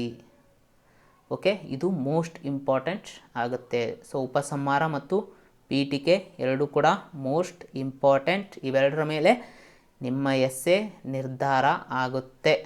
ಓಕೆ, ಸೊ ಹಾಗಾದರೆ ಒಂದು ಉತ್ತಮ ಪ್ರಬಂಧವನ್ನು ನಾವು ರಚನೆ ಮಾಡಬೇಕಂದ್ರೆ ಅದರಲ್ಲಿ ಇರಲೇಬೇಕಾದಂಥ ಅವಶ್ಯಕ ಅಂಶಗಳು ಏನು, ಅಥವಾ ನೀವು ಎಸ್ಸೆನ ಯಾವ ಥರ ಬರೆಯೋಕ್ಕೆ ಸ್ಟಾರ್ಟ್ ಮಾಡಬೇಕು. ಮೊದಲೇದಾಗಿ ಏನಂದರೆ ಎಸ್ಸೆ ಅನ್ನೋದೇನೆಂದರೆ ಉತ್ತರ ಥರ ನೀವು ಸ್ಟಾರ್ಟಿಂಗಿಂದ ಬರಿತಾ ಹಾಗೆ ಉದ್ದಕ್ಕೆ ಬರಿತಾ ಹೋಗೋದಲ್ಲ. ಸೊ ಮೊದಲು ಅದಕ್ಕೆ ನಾನು ನಿಮ್ಗೆ ಹೇಳಿದ್ದೀನಿ, ಉತ್ತರ ಮತ್ತು ಎಸ್ಸೆ ಎರಡೂ ಬೇರೆ ಬೇರೆ. ಎಸ್ಸೆ ಅಂದರೆ ಏನಂದರೆ ಸೊ ಮೊದಲೇ ನಾ ಈ ಥರ ಬರಿತೇನೆ ಅಂತ ನೀವು ಮೊದಲೇ ಅದನ್ನು ಡಿಸೈಡ್ ಆಗಿರಬೇಕು, ಅದಕ್ಕೆ ನಾವು ನಿಜವಾದ ಎಸ್ಸೆ ಅಂತ ಕರಿತೀವಿ. ಹೀಗಾಗಿ ನೀವು ಎಕ್ಸಾಮ್ ಹಾಲಲ್ಲಿ ಸೊ ಟೈಮ್ ಮ್ಯಾನೇಜನ್ನು ಮಾಡಿಕೊಂಡು ಮೊದಲು ಸೊ ಎಸ್ಸೆನ ನೀವು ಕ್ಲೀನಾಗಿ ಚೂಸ್ ಮಾಡ್ಕೊಳ್ಳಿ. ಯಾವ ಎಸ್ಸೆದ ಬಗ್ಗೆ ನಿಮಗೆ ನಾಲೆಜ್ ಹೆಚ್ಚಿದೆ ಸೊ ಅದನ್ನು ಚೂಸ್ ಮಾಡ್ಕೊಳ್ಳಿ. ಯಾವ ಎಸ್ಸೆನ ನೀವು ಅಟ್ರ್ಯಾಕ್ಟಾಗಿ ಬರಿಬೋದು, ಅಥವಾ ಯಾವ ವಿಷಯದ ಕುರಿತು ನಿಮ್ಗೆ ಇಂಟ್ರೆಸ್ಟ್ ಜಾಸ್ತಿ ಇದೆ ಅಂಥ ಎಸ್ಸೆನ ನೀವು ಯಾವತ್ತೂ ಸೆಲೆಕ್ಷನ್ ಮಾಡಬೇಕಾಗುತ್ತೆ. ಓಕೆ, ಆದಲ್ಲಿ ಇನ್ನೊಂದು ಎಸ್ಸೆ ಸೆಲೆಕ್ಷನಲ್ಲಿ ಏನಂದರೆ ಸೊ ಕಾಮನ್ನಾಗಿ ಎಲ್ಲರೂ ಮಾಡುವಂಥ ಎಸ್ಸೆ ಸೆಲೆಕ್ಷನ್ನ ನೀವು ಆದಷ್ಟು ಕಡಿಮೆ ಮಾಡಿ. ಓಕೆ, ಸೊ ಯಾರು ಸೆಲೆಕ್ಷನ್ ಮಾಡಲ್ಲ ಅಂಥ ಎಸ್ಸೆನ ನೀವು ಸೊ ಚೂಸ್ ಮಾಡಿ. ಖಂಡಿತವಾಗ್ಲೂ ನಿಮಗೆ ಅವಾಗ ಎಕ್ಸ್ಟ್ರಾ ಮಾರ್ಕ್ಸ್ ಖಂಡಿತವಾಗ್ಲೂ ನೀಡ್ತಾರೆ. ಯಾಕಂದರೆ ವ್ಯಾಲ್ಯೂಯೇಟ್ರಿಗೆ ಅದೇ ಎಸ್ಸೆ ನೋಡಿ ಬೇಜಾರಾಗಿರುತ್ತೆ. ಹುಡುಗ ಇವನೊಬ್ಬನಾದರೂ ಈ ಎಸ್ಸೆ ಬರೀತಾನೆ ಅಂತ ಅವ್ರಿಗೂ ಕೂಡ ಒಂಥರ ಏನಂದರೆ ಖುಷಿ ಅನಿಸುತ್ತೆ. ಇದು 100%. ಓಕೆ, ಸೊ ಹಾಗಂತ ನೀವು ಯಾರು ಸೆಲೆಕ್ಷನ್ ಮಾಡಲ್ಲ ಅಂತ ಟಫ್ ಎಸ್ಸೆನ ಸೆಲೆಕ್ಷನ್ ಮಾಡೋಕ್ಕೆ ಹೋಗ್ಬಿಡಿ. ಓಕೆ, ಮೊದಲೇದಾಗಿ ಆ ವಿಷಯದ ಕುರಿತು ನಿಮಗೆ ನಾಲೆಜ್ ಇರಬೇಕು, ಆ ವಿಷಯದ ಕುರಿತು ನಿಮಗೆ ಇಂಟ್ರೆಸ್ಟ್ ಇರಬೇಕು. ಸೊ ಅಂಥ ವಿಷಯವನ್ನು ಯಾರಾದರೂ ಜಾಸ್ತಿ ಸೆಲೆಕ್ಷನ್ ಮಾಡಿಲ್ಲ ಅಂದರೆ ಅದನ್ನು ನೀವು ಸೆಲೆಕ್ಷನ್ ಮಾಡಿ. ಓಕೆ, ಸೊ ಇನ್ನು ಎರಡನೇದಾಗಿ ಏನು, ಓಕೆ, ಸೊ ಮೊದಲೇ ತಿಳ್ಕೊಳ್ಳೋಣ. 10 ನಿಮಿಷ ರಫ್ ಆಗಿ ಬರೆದುಕೊಳ್ಳಿ. ಸೊ ಯಾವುದೇ ಒಂದು ಎಸ್ಸೆನ ನೀವು ಪ್ರಾರಂಭ ಮಾಡಬೇಕಂದ್ರೆ ಎಸ್ಸೆ ಸೆಲೆಕ್ಷನ್ ಮಾಡಿದ ಮೇಲೆ ಅದರ ಕುರಿತು ಸೊ 10 ಮಿನಿಟ್ ಟೈಮನ್ನು ತೊಗೊಂಡು ರಫ್ ಸ್ಕೆಚನ್ನು ಹಾಕ್ಕೊಳ್ಳಿ. ಓಕೆ, ರಫ್ ಸ್ಕೆಚನ್ನು ಯಾವ ಥರ ಹಾಕ್ಕೋಬೇಕು, ಫಾರ್ ಎಕ್ಸಾಂಪಲ್ ನೀವು ಪೀಠಿಕೆಯನ್ನು ಬರಿಬೇಕಂದ್ರೆ ಹೌದಾ, ಸೊ ವಿಷಯ ವಿಸ್ತಾರವನ್ನು ಏನು ಬರಿತೀರ ಅದನ್ನೇ ನೀವು ಶಾರ್ಟಾಗಿ ಪೀಠಿಕೆಯನ್ನು ಬರಿಬೇಕಾಗಿರುತ್ತೆ. ಹೀಗಾಗಿ ನೀವು ವಿಷಯ ವಿಸ್ತಾರವನ್ನು ಏನು ಬರಿತೀರಾ ಅಂತ ಮೊದಲೇ ಡಿಸೈಡ್ ಮಾಡಬೇಕಾಗುತ್ತೆ. ಆಗ ನೀವು ಪೀಠಿಕೆ ಬರೆಯೋಕ್ಕೆ ಸಾಧ್ಯ ಆಗುತ್ತೆ. ಹೀಗಾಗಿ ವಿಷಯ ವಿಸ್ತಾರದಲ್ಲಿ ನೀವು ಏನೇನು ಹೇಳಕೊಟ್ಟಿದ್ದೀರಾ ಏನಂದರೆ ಶಾರ್ಟಾಗಿ ಬರೀತಾ ಹೋಗಿ. ಓಕೆ, ನಿಮಗೆ ಅದಕ್ಕಂತಲೇ ಏನಂದರೆ ರಫ್ ಪೇಜಸನ್ನು ಕೊಟ್ಟಿರ್ತಾರೆ. ಸೊ ಅವ್ನು ಯೂಸ್ ಮಾಡ್ಕೊಳ್ಳಿ. ಸೊ ಇದು ಮೋಸ್ಟ್ ಇಂಪಾರ್ಟೆಂಟ್. ಏನು ನೀವು ರಫ್ ಸ್ಕೆಚ್ ಹಾಕೋತೀರಾ ಸೊ ಅದನ್ನು ಕೂಡ ವ್ಯಾಲ್ಯೂಯೇಟರ್ ಏನಂದರೆ ಗಮನಿಸ್ತಾ ಇರ್ತಾರೆ. ಓಕೆ, ಹುಡುಗ ಸೊ ಸ್ವಂತವಾಗಿ ವರ್ಕ್ ಮಾಡ್ತಾ ಇದ್ದಾನೆ ಅಂತ ಅವ್ರಿಗೆ ಅಲ್ಲಿ ಅನಿಸುತ್ತೆ. ಇನ್ನು ಎರಡನೇದಾಗಿ ನೀವು ಎಸ್ಸೆಯಲ್ಲಿ ಬಳಸುವಂಥ ಭಾಷೆ ಏನಂದರೆ ಅತ್ಯಂತ ಸರಳವಾಗಿರಬೇಕು. ಸೊ ಓದುಗರಿಗೆ ಏನಂದರೆ ಫುಲ್ ಹೆವಿ ಟಫ್ ಲ್ಯಾಂಗ್ವೇಜನ್ನು ಬಳಸೋದು ಆ ಥರ ಎಲ್ಲ ಮಾಡೋಕ್ಕೋಗ್ಬೇಡಿ. ಓದೋರಿಗೆ ಏನಂದರೆ ಅತ್ಯಂತ ಸರಳ ಅನ್ನಿಸ್ಬೇಕು. ನೀವು ಹೇಳುವಂಥ ವಿಷಯಗಳು ಅವ್ರಿಗೆ ಕ್ಲೀನಾಗಿ ಅರ್ಥ ಆಗೋಂಗಿರಬೇಕು. ಇನ್ನು ಮೂರನೇದಾಗಿ ಏನಂದರೆ ಸೊ ಎಸ್ಸೆ ಬರೆಯೋದಲ್ಲಿ ನಿಮ್ಮ ಸ್ವಂತಿಕೆ ವ್ಯಕ್ತವಾಗಬೇಕು. ಈಗಾಗಲೇ ಹೇಳ್ದಂಗೆ ಮಾರ್ಕೆಟಲ್ಲಿ ಸಿಗುವಂಥ ಬುಕ್ಗಳನ್ನು ನೀವು ತಂದು ಕಾಪಿ ಪೇಸ್ಟ್ ಮಾಡಿ ಅದನ್ನೇ ಹೋಗಿ ಬರೆದ್ರೆ ಸೊ ಅದು ನೀವು ಬರೆದ್ರೂ ಕೂಡ ವೇಸ್ಟು. ಮತ್ತು ನಿಮ್ಮ ಮಾರ್ಕ್ಸ್ ಎಲ್ಲಿಗಿರುತ್ತೆ ಅಂದರೆ 28, 27 ಸೊ ಅಲ್ಲಿಗೆ ಇರುತ್ತೆ. ನೀವು ಯಾವತ್ತೂ 40 ದಾಟಲ್ಲ ಪೇಪರ್ 1ರಲ್ಲಿ. ಓಕೆ, ಸೊ ಅದಕ್ಕೇನೆಂದರೆ ನೀವು ಬರೆಯುವಂಥ ಎಸ್ಸೆಯಲ್ಲಿ ಸ್ವಂತಿಕೆ ಎದ್ದು ಕಾಣಲಿ. ಹಾಗಾದರೆ ನೀವು ಹೇಳೋ ಪ್ರಕಾರ ಸರ್ ನಾವು ಮಾರ್ಕೆಟಲ್ಲಿ ಸಿಗುವಂಥ ಪುಸ್ತಕಗಳನ್ನು ತೊಗೊಳ್ಳೋದೇ ಬೇಡವಾ ಅಂತ ನೀವು ಕೇಳ್ಬೋದು. ಖಂಡಿತವಾಗ್ಲೂ ನೀವೇನೆಂದರೆ ಮಾರ್ಕೆಟಲ್ಲಿ ಸಿಗುವಂಥ ಪುಸ್ತಕಗಳನ್ನು ತಗೊಳ್ಳಿ. ಆದರೆ ಏನಂದರೆ ಸೊ ಅದನ್ನು ನೀವು ಮಾಹಿತಿಯನ್ನು ಪೂರಕವಾಗಿ ಬಳಸ್ಕೊಳ್ಳಿ. ಅದೇ ಮಾಹಿತಿಯನ್ನು ನೀವು ಇಡಿಯಾಗಿ ಬಳಸ್ಕೋಬೇಡಿ. ಸೊ ಆ ಮಾಹಿತಿಯನ್ನು ಬಳಸ್ಕೊಂಡು ಅದನ್ನು ನೀವು ಅರ್ಥ ಮಾಡಿಕೊಂಡು ಸೊ ನಿಮ್ಮ ಸ್ವಂತ ಏನು ಅದ್ರ ಬಗ್ಗೆ ತಿಳ್ಕೊಂಡಿದ್ದೀರಾ ಅದ್ರ ಬಗ್ಗೆ ನಿಮ್ಮ ಅಭಿಪ್ರಾಯಗಳು ಏನಿದ್ದಾವೆ ಅದನ್ನು ಹೊರಹಾಕುವಂಥ ಪ್ರಯತ್ನವನ್ನು ನೀವು ಮಾಡಬೇಕು. ಇನ್ನೊಂದೇನೆಂದರೆ ಆಕರ್ಷಕ ಬರವಣಿಗೆ. ಸೊ ಬಹಳಷ್ಟು ಜನ ಕೇಳ್ತಾ ಇರ್ತೀರ ಏನಂದರೆ ಸರ್ ನಮ್ಮ ಹ್ಯಾಂಡ್ ರೈಟಿಂಗ್ ಅಷ್ಟೊಂದು ಸರಿಯಾಗಿಲ್ಲ. ಸೊ ಹ್ಯಾಂಡ್ ರೈಟಿಂಗ್ ಇಂಪಾರ್ಟೆಂಟ್ ಆಗುತ್ತಾ ಎಸ್ಸೆ ಬರೆಯುವಲ್ಲಿ? ಸೊ ಇದು ಬಹಳಷ್ಟು ಜನ ಕೇಳ್ತಾ ಇರ್ತಾರೆ. ಸೊ ಇದ್ರ ಬಗ್ಗೆ ನಾ ಡೈರೆಕ್ಟಾಗಿ ಹೇಳ್ತೀನಿ.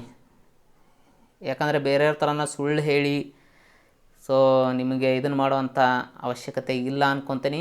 ಯಾಕಂದರೆ ಸೊ ಯಾವುದನ್ನೇ ಆದರೂ ನಾವು ನೇರವಾಗಿ ಹೇಳಿ ಸೊ ನಿಮ್ಮ ನ್ಯೂನತೆಗಳಿನ ಏನಿದ್ದಾವೆ ಅವುಗಳನ್ನು ತಿದ್ದುವಂಥ ಪ್ರಯತ್ನವನ್ನು ನಾವು ಈಗಿಂದನೇ ಮಾಡಬೇಕಾಗಿದೆ.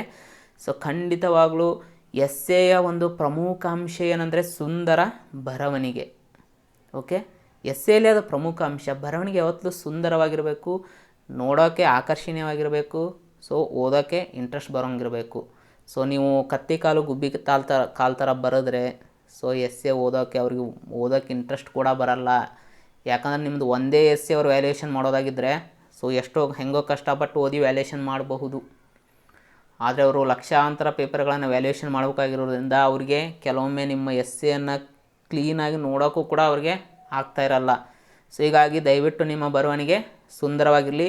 ಯಾರ ಬರವಣಿಗೆ ಚೆನ್ನಾಗಿಲ್ಲ ಅವರು ಇವಾಗಿಂದನೇ ಏನು ಮಾಡಿ ಅಂದರೆ ದಯವಿಟ್ಟು ಸ್ವಲ್ಪ ಪ್ರಾಕ್ಟೀಸ್ ಮಾಡಿ. ಓಕೆ, ಇನ್ನು ಭಾಷೆ ಬರವಣಿಗೆ ತಪ್ಪಿಲ್ಲದಂತೆ ಎಚ್ಚರಿಕೆಯನ್ನು ವಹಿಸಬೇಕು. ಯಾವುದೋ ಒಂದು ಎಸ್ಸೆಯನ್ನು ಬರೆಯುವಾಗ ನೀವು ಗೀಟ್ ಹಾಕೋದು, ಯಾವುದೋ ಒಂದು ಪ್ಯಾರಾಮ್ ಬರೆದಿರ್ತಾರೆ ಈ ಪ್ಯಾರಾ ಬೇಡ ಅಂತ ಕಾಟ್ ಹಾಕೋದು ಮತ್ತೆ ಮುಂದೆ ಬರೆಯೋದು ಈ ಥರ ದಯವಿಟ್ಟು ಮಾಡೋಕ್ಕೋಗಬೇಡಿ. ಅದೇನೆಂದರೆ ಸೊ ನೀವು ಎಸ್ಸೆಯನ್ನು ಚೆನ್ನಾಗಿ ಬರೆದ್ರೂ ಕೂಡ ಏನಾಗುತ್ತೆ ಅಂದರೆ ಸೊ ಅದು ಏನಂದರೆ ನಿಮಗೆ ಎದ್ದು ಕಾಣ್ತಾ ಹೋಗುತ್ತೆ. ಒಂದು ಬಿಳಿಯ ಬಟ್ಟೆಯಲ್ಲಿ ಕಪ್ಪು ಚುಕ್ಕೆ ಥರ ಅದು ಎದ್ದು ಕಾಣುತ್ತೆ ವ್ಯಾಲ್ಯೂಯೇಟರ್ಗೆ. ಓಕೆ, ದಯವಿಟ್ಟು ಆ ಥರ ಮಾಡೋಕ್ಕೋಗಬೇಡಿ. ಅದಕ್ಕೆ ನೀವೇನೆಂದರೆ ಸೊ ಮೊದಲು ನೀವು ಏನು ಬರಿಬೇಕು ಅಂದ್ಕೊಂಡಿದ್ದೀರ ಅದಕ್ಕೆ ನೀವು 10 ಮಿನಿಟ್ಸ್ ತೊಗೊಂಡು ರಫ್ ಹಾಕ್ಕೊಳ್ಳಿ ಅಂತ ಅದಕ್ಕೆ ನಿಮಗೆ ಹೇಳೋದು. ಸೊ ಈಗಾಗಲೇ ಹೇಳಿದಂಗೆ ಪೀಠಿಕೆ ಮತ್ತು ಉಪಸಂಹಾರ ಯಾವತ್ತೂ ಆಕರ್ಷಣೀಯವಾಗಿರಬೇಕು. ಇದು ಮೋಸ್ಟ್ ಇಂಪಾರ್ಟೆಂಟ್. ಸೊ ನಿಮ್ಮ ಎಸ್ಸೆ ಡಿಸೈಡ್ ಆಗೋದೇ ಇಲ್ಲಿ ಅಂತ ನಾನು ಆಲ್ರೆಡಿ ನಿಮಗೆ ಹೇಳಿದ್ದೀನಿ. ಓಕೆ, ಇಲ್ಲೇ ನಿಮ್ಮ ಸ್ವಂತಿಕೆ, ನಿಮ್ಮ ಆಲೋಚನೆ, ನಿಮ್ಮ ದೃಷ್ಟಿಕೋನಗಳನ್ನು ಅವರು ಪ್ರಮುಖವಾಗಿ ಗಮನಿಸ್ತಾರೆ. ಅದರ ಮೇಲೆ ಸೊ ಅವರು ನಿಮ್ಮ ವಿಷಯ ವಿಸ್ತಾರ ಈ ಥರ ಇರ್ಬೋದು ಅಂತ ಅವರು ಅನ್ಕೋತಾರೆ. ಓಕೆ, ಹೀಗಾಗಿ ಪೀಠಿಕೆ ಮತ್ತು ಉಪಸಂಹಾರ ಆಕರ್ಷಣೀಯವಾಗಿರಬೇಕು. ಇನ್ನು ಅಲ್ಲಲ್ಲಿ ನುಡಿಗಟ್ಟು, ಲೋಕೋಕ್ತಿ, ವಿಷಯಕ್ಕನುಗುಣವಾಗಿ ಖ್ಯಾತನಾಮರ ಹೇಳಿಕೆ ಸೊ ಇರಬೇಕಾಗತ್ತೆ. ಈಗಾಗಲೇ ಹೇಳ್ದಂಗೆ ಸೊ ನೀವು ಪೀಠಿಕೆಯಲ್ಲಿ ಒಂದು ಕೋಟನ್ನು ಬಳಸಿ ಯಾವತ್ತೂ ಓಕೆ ಅದು ವಿಷಯಕ್ಕೆ ಸಂಬಂಧಪಟ್ಟಿದ್ದು ಇರಬೇಕು ಯಾವತ್ತೂ. ಸೊ ಗಾದೆ ಮಾತುಗಳಿರ್ತವೆ, ಲೋಕೋಕ್ತಿಗಳಿರ್ತವೆ, ಅವನ್ನು ಕೂಡ ವಿಷಯಕ್ಕನುಗುಣವಾಗಿ ಸಂದರ್ಭಕ್ಕನುಗುಣವಾಗಿ ನೀವು ಬಳಸ್ತಾ ಹೋಗಬೇಕು ಎಸ್ಸೆಯಲ್ಲಿ. ಮತ್ತು ಖ್ಯಾತನಾಮರ ಹೇಳಿಕೆ, ಆ ವಿಷಯದ ಕುರಿತು ದೊಡ್ಡ ದೊಡ್ಡ ಪ್ರಸಿದ್ಧ ವ್ಯಕ್ತಿಗಳು ಏನು ಹೇಳಿದ್ದಾರೆ ಸೊ ಅದನ್ನು ಕೂಡ ನೀವು ಮೆನ್ಷನ್ ಮಾಡಿ. ಅಂದರೆ ಇದು ನಿಮ್ಮ ಪ್ರಬಂಧದ ತೂಕವನ್ನು ಹೆಚ್ಚು ಮಾಡುತ್ತೆ. ಓಕೆ, ಇನ್ನು ಸೊ ಇವ್ಯಾವು ಗೊತ್ತಿಲ್ಲ ನಮಗೆ. ಓಕೆ, ಖ್ಯಾತನಾಮರ ಹೇಳಿಕೆ ನಮ್ಗೆ ಗೊತ್ತಿಲ್ಲ, ಲೋಕೋಕ್ತಿಗಳು ಗೊತ್ತಿಲ್ಲ, ನುಡಿಗಟ್ಟುಗಳು ಗೊತ್ತಿಲ್ಲ. ಹಾಗಾದರೆ ನಿಮ್ಮ ಸ್ವಂತ ಹೇಳಿಕೆಯನ್ನು ಬಳಸ್ಬೋದಾ ಎಸ್ಸೆಯಲ್ಲಿ? ಖಂಡಿತವಾಗಲೂ ನೀವು ನಿಮ್ಮ ಸ್ವಂತ ಹೇಳಿಕೆಯನ್ನು ಕೂಡ ಬಳಸ್ಬೋದು. ಆದರೆ ನೀವು ಹೇಳುವಂಥ ಹೇಳಿಕೆ ಅಟ್ರ್ಯಾಕ್ಟಿವ್ ಆಗಿರಬೇಕು. ಓಕೆ, ಆ ವಿಷಯದ ಕುರಿತು ಅಟ್ರ್ಯಾಕ್ಟಿವ್ ಆಗಿರಬೇಕು. ಅಂಥ ಹೇಳಿಕೆನ ನೀವು ಕೊಡ್ಬೋದು. ಸೊ ನಿಮ್ಮ ಹೇಳಿಕೆಯೂ ಕೂಡ ಒಂದು ತೂಕ ಇರಬೇಕು. ಸ್ವಂತ ನಾವು ಹೇಳಿಕೆಯನ್ನು ಕೊಡ್ಬೋದಾ ಅಂತ ಸೊ ನೀವು ಔಟ್ ಆಫ್ ಸಿಲೆಬಸ್ ಥರ ಸೊ ನಿಮಗೆ ಇಷ್ಟ ಬಂದಾಗೆ ಕೊಡೋದಲ್ಲ. ಓಕೆ, ಅದು ಅಟ್ರ್ಯಾಕ್ಟಿವ್ ಆಗಿರಬೇಕು, ಅದಕ್ಕೊಂದು ತೂಕ ಇರಬೇಕು. ಆ ಥರ ನೀವು ಕ್ರಿಯೇಟ್ ಮಾಡೋರಾಗಿದ್ದರೆ ನಿಮ್ಮ ಸ್ವಂತ ಹೇಳಿಕೆಯನ್ನು ಕೂಡ ನೀವು ಕೊಡ್ಬೋದು. ಸೊ ಇಲ್ಲಿ ಕೆಲವೊಂದು ಟ್ರಿಕ್ಸ್ಗಳನ್ನು ಏನು ಹೇಳ್ಬೋದು ಅಂದರೆ, ಓಕೆ, ಸೊ ಆ ಟ್ರಿಕ್ಸ್ಗಳ ಬಗ್ಗೆ ನಾನು ಮುಂದೆ ಹೇಳ್ತೀನಿ. ಸೊ ನೆಕ್ಸ್ಟ್ ಸ್ಲೈಡಲ್ಲಿ ಬರುತ್ತೆ. ಇನ್ನೊಂದು ಏನಂದರೆ ಭಾವನೆಗಳಿಗೆ ತಕ್ಕಂತೆ ಲೇಖನ ಚಿಹ್ನೆಗಳ ಬಳಕೆ. ಸೊ ಇದು ಬಹಳಷ್ಟು ಜನ ಏನಂದರೆ ಮಿಸ್ಟೇಕ್ ಮಾಡ್ತಾರೆ. ಯಾಕಂದರೆ ಅವರು ಪ್ರಬಂಧ ಅಂದರೆ ಉತ್ತರ ಅಂತ ಅಂದ್ಕೊಂಡ್ಬಿಟ್ಟಿರ್ತಾರೆ, ಉತ್ತರ ಬರೆಯೋ ರೀತಿಯಲ್ಲೇ ಪ್ರಬಂಧ ಬರೀತಿರ್ತಾರೆ. ಹೀಗಾಗಿ ಈ ಲೇಖನ ಚಿಹ್ನೆಗಳನ್ನೇ ಅವರು ಹಾಕೋದನ್ನು ಮರೀತಾರೆ. ಯಾವುದೋ ಒಂದು ಎಸ್ಸೆಯನ್ನು ನೀವು ಬರಿತಾ ಇರ್ತೀರ ಅಂದರೆ ಅದರಲ್ಲಿ ಭಾವನೆಗಳು ತುಂಬಿರಬೇಕಾಗುತ್ತೆ. ಯಾಕಂದರೆ ಒಬ್ಬ ಮನುಷ್ಯನ ಆಲೋಚನೆಗಳಲ್ಲಿ ಪ್ರೆಸೆಂಟ್ ಆಗ್ತಾ ಇದ್ದಾವೆ ಅಂದರೆ ಸೊ ಭಾವನೆಗಳು ಕೂಡ ಅಲ್ಲಿ ಪ್ರೆಸೆಂಟ್ ಆಗ್ತಾ ಇರ್ತವೆ. ಹೀಗಾಗಿ ಆ ಭಾವನೆಗಳಿಗೆ ತಕ್ಕಂತೆ ನೀವು ಲೇಖನ ಚಿಹ್ನೆಗಳನ್ನು ಕೂಡ ಬಳಕೆ ಮಾಡಬೇಕಾಗತ್ತೆ. ಸೊ ದಯವಿಟ್ಟು ಇದನ್ನು ಮಾತ್ರ ಮಿಸ್ ಮಾಡಬೇಡಿ. ಯಾಕೆ ಪ್ರಬಂಧ ಅಂದರೆ ಈಗಾಗಲೇ ಹೇಳಿದ್ದೀನಿ ವ್ಯಾಕರಣದ ಒಂದು ಭಾಗ, ಹೌದಾ? ವ್ಯಾಕರಣ ಎಲ್ಲಿರುತ್ತೆ? ಸೊ ಅಲ್ಲಿ ಈ ಲೇಖನ ಚಿಹ್ನೆಗಳ ಬಳಕೆ ಕೂಡ ಇರಲೇಬೇಕಾಗುತ್ತೆ, ಮೋಸ್ಟ್ ಇಂಪಾರ್ಟೆಂಟ್. ಇನ್ನು ಎಸ್ಸೆಗೆ ಸಂಬಂಧಪಟ್ಟಂಥ ವರದಿಗಳ ಬಳಕೆ ಈಗಾಗಲೇ ಹೇಳ್ದಂಗೆ ಸೊ ವರದಿಗಳನ್ನು ಕೂಡ ನೀವು ಹಾಕಿದರೆ ಅದು ಕೂಡ ನಿಮ್ಮ ಪ್ರಬಂಧದ ತೂಕವನ್ನು ಹೆಚ್ಚು ಮಾಡುತ್ತೆ. ವರದಿಗಳ ಜೊತೆಗೆ ಸೂಚ್ಯಂಕಗಳನ್ನು ಹಾಕ್ಬೋದು. ನೀವು ಆಲ್ರೆಡಿ ಕರೆಂಟ್ ಅಫೇರ್ಸಲ್ಲಿ ಓದಿರ್ತೀರ ಈ ಎಲ್ಲ ವಿಷಯಗಳನ್ನು, ಅದನ್ನೇ ಏನು ಮಾಡೋದಂದರೆ ಅಲ್ಲಿ ಯೂಸ್ ಮಾಡ್ಬೋದು. ಓಕೆ, ಸೊ ಇವಿಷ್ಟು ಒಂದು ಉತ್ತಮ ಪ್ರಬಂಧಕ್ಕೆ ಪ್ರಮುಖ ಅಂಶಗಳು. ಓಕೆ, ಸೊ ಇನ್ನು ಕೊನೆಯದಾಗಿ ಅದರಲ್ಲೂ ಕೊನೆಯ ಹಂತದ ಸೊ ಒಂದು ಎಸ್ಸೆಯ ಕೊನೆಯ ಹಂತ ಮೋಸ್ಟ್ ಇಂಪಾರ್ಟೆಂಟ್, ಇದು ಮೌಲ್ಯಮಾಪನ ಹೇಗೆ ಮಾಡುವರು. ಓಕೆ, ಸೊ ಬಹಳಷ್ಟು ಜನ ಕೇಳ್ತಾ ಇರ್ತಾರೆ, ಸೊ ಮೌಲ್ಯಮಾಪನವನ್ನು ಹೇಗೆ ಮಾಡ್ತಾರೆ ಸರ್ ಒಂದು ಎಸ್ಸೆನ. ಸೊ ಅದನ್ನು ನಾವು ಈ ವಿಡಿಯೋದಲ್ಲಿ ಈಗ ನೋಡ್ತಾ ಹೋಗ್ತೀವಿ. ಓಕೆ, ಸೊ ಮೊದಲೇದಾಗಿ ಸೊ ಈಗಾಗಲೇ ಹೇಳ್ದಂಗೆ ಸೊ ಪೀಠಿಕೆ, ವಿಷಯ ವಿಸ್ತಾರ, ಉಪಸಂಹಾರ ಸೊ ನಾವು ಹೇಳಿದ ರೀತಿಯಲ್ಲಿ ಬರಿಬೇಕಾಗುತ್ತೆ. ಬಟ್ ವ್ಯಾಲ್ಯೂಯೇಷನ್ ಮಾಡೋರು ಪ್ರಮುಖವಾಗಿ ಅದರಲ್ಲಿ ಏನು ಗಮನಿಸ್ತಾರೆ ವ್ಯಾಲ್ಯೂಯೇಷನ್ ಮಾಡಬೇಕಂದ್ರೆ ಅನ್ನೋದನ್ನ ನಾವಿಲ್ಲಿ ನೋಡೋಣ. ಹಾಗಾದರೆ ನಾವು ಎಸ್ಸೆ ಬರೆಯೋ ಮೆಥಡು, ವ್ಯಾಲ್ಯೂಯೇಷನ್ ಮಾಡೋ ಮೆಥಡು ಎರಡೂ ಒಂದೇ ಇರ್ತವೆ ಅಂತ ದಯವಿಟ್ಟು ಅನ್ಕೋಬೇಡಿ. ಓಕೆ, ಸೊ ನಾವು ಏನು ಎಸ್ಸೆಯನ್ನು ಬರಿತೀವಿ ಮತ್ತು ಅದು ವ್ಯಾಲ್ಯೂಯೇಷನ್ ಮಾಡೋದಕ್ಕೂ ಸ್ವಲ್ಪ ಡಿಫ್ರೆನ್ಸ್ ಇರುತ್ತೆ. ಓಕೆ, ಯಾವ ರೀತಿ ಅಂತ ನಾವಿಲ್ಲಿ ನೋಡೋಣ. ಮಧ್ಯದಾಗಿ ನಿಮ್ಮ ಪೀಠಿಕೆಯಲ್ಲಿ ವ್ಯಾಲ್ಯೂಯೇಷನ್ ಮಾಡೋರು ಏನನ್ನು ಗಮನಿಸ್ತಾರೆ? ಒಂದನೇದಾಗಿ ಆಸಕ್ತಿಯ ಅಂಶ, ಎರಡನೇದು ಹಿನ್ನೆಲೆ ಮತ್ತು ಪ್ರಮುಖ ವಾದ. ಸೊ ಪೀಠಿಕೆ ಅಂದರೆ ಏನಂತ ನಿಮ್ಗೆ ಹೇಳಿದ್ದೀನಿ. ಸೊ ನೀವು ಏನು ಮುಂದೆ ಹೇಳೋಕೆ ಹೊರಟಿದ್ದೀರಾ ಅದನ್ನೇ ಶಾರ್ಟಾಗಿ ಹೇಳೋದೇ ಪೀಠಿಕೆ. ಆ ಪೀಠಿಕೆಯಲ್ಲಿ ನೀವು ಬರೆದಿದ್ರಲ್ಲಿ ಇವ್ರು ಏನು ಗಮನಿಸ್ತಾರೆ ವ್ಯಾಲ್ಯೂಯೇಷನ್ ಮಾಡೋರು ಅಂದರೆ ಆಸಕ್ತಿಯ ಅಂಶ.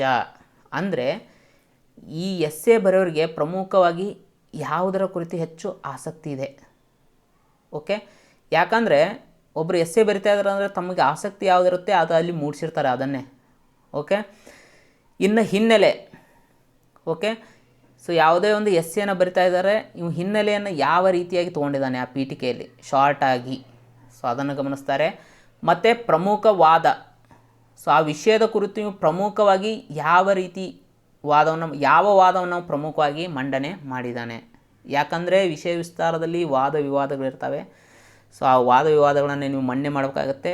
ಸೊ ಅದು ವಿಷಯ ವಿಸ್ತಾರದ ಒಂದು ಭಾಗ. ಹೀಗಾಗಿ ಅದನ್ನೇ ನೀವು ಇಲ್ಲಿ ಪೀಠಿಕೆಯಲ್ಲೂ ಕೂಡ ಶಾರ್ಟಾಗಿ ಹೇಳಬೇಕಾಗುತ್ತೆ ಒಂದು ಪ್ರಮುಖ ವಾದವನ್ನು. ಸೊ ಹಿಂಗೆ ನಾನು ಹೇಳಕೊಟ್ಟಿದ್ದೀನಿ, ಇದು ನನ್ನ ಪ್ರಮುಖ ಅನಿಸಿಕೆ, ಹೀಗೆಲ್ಲ ನಾವು ಮೆನ್ಷನ್ ಮಾಡ್ತಾ ಹೋಗಿರ್ತೀವಿ.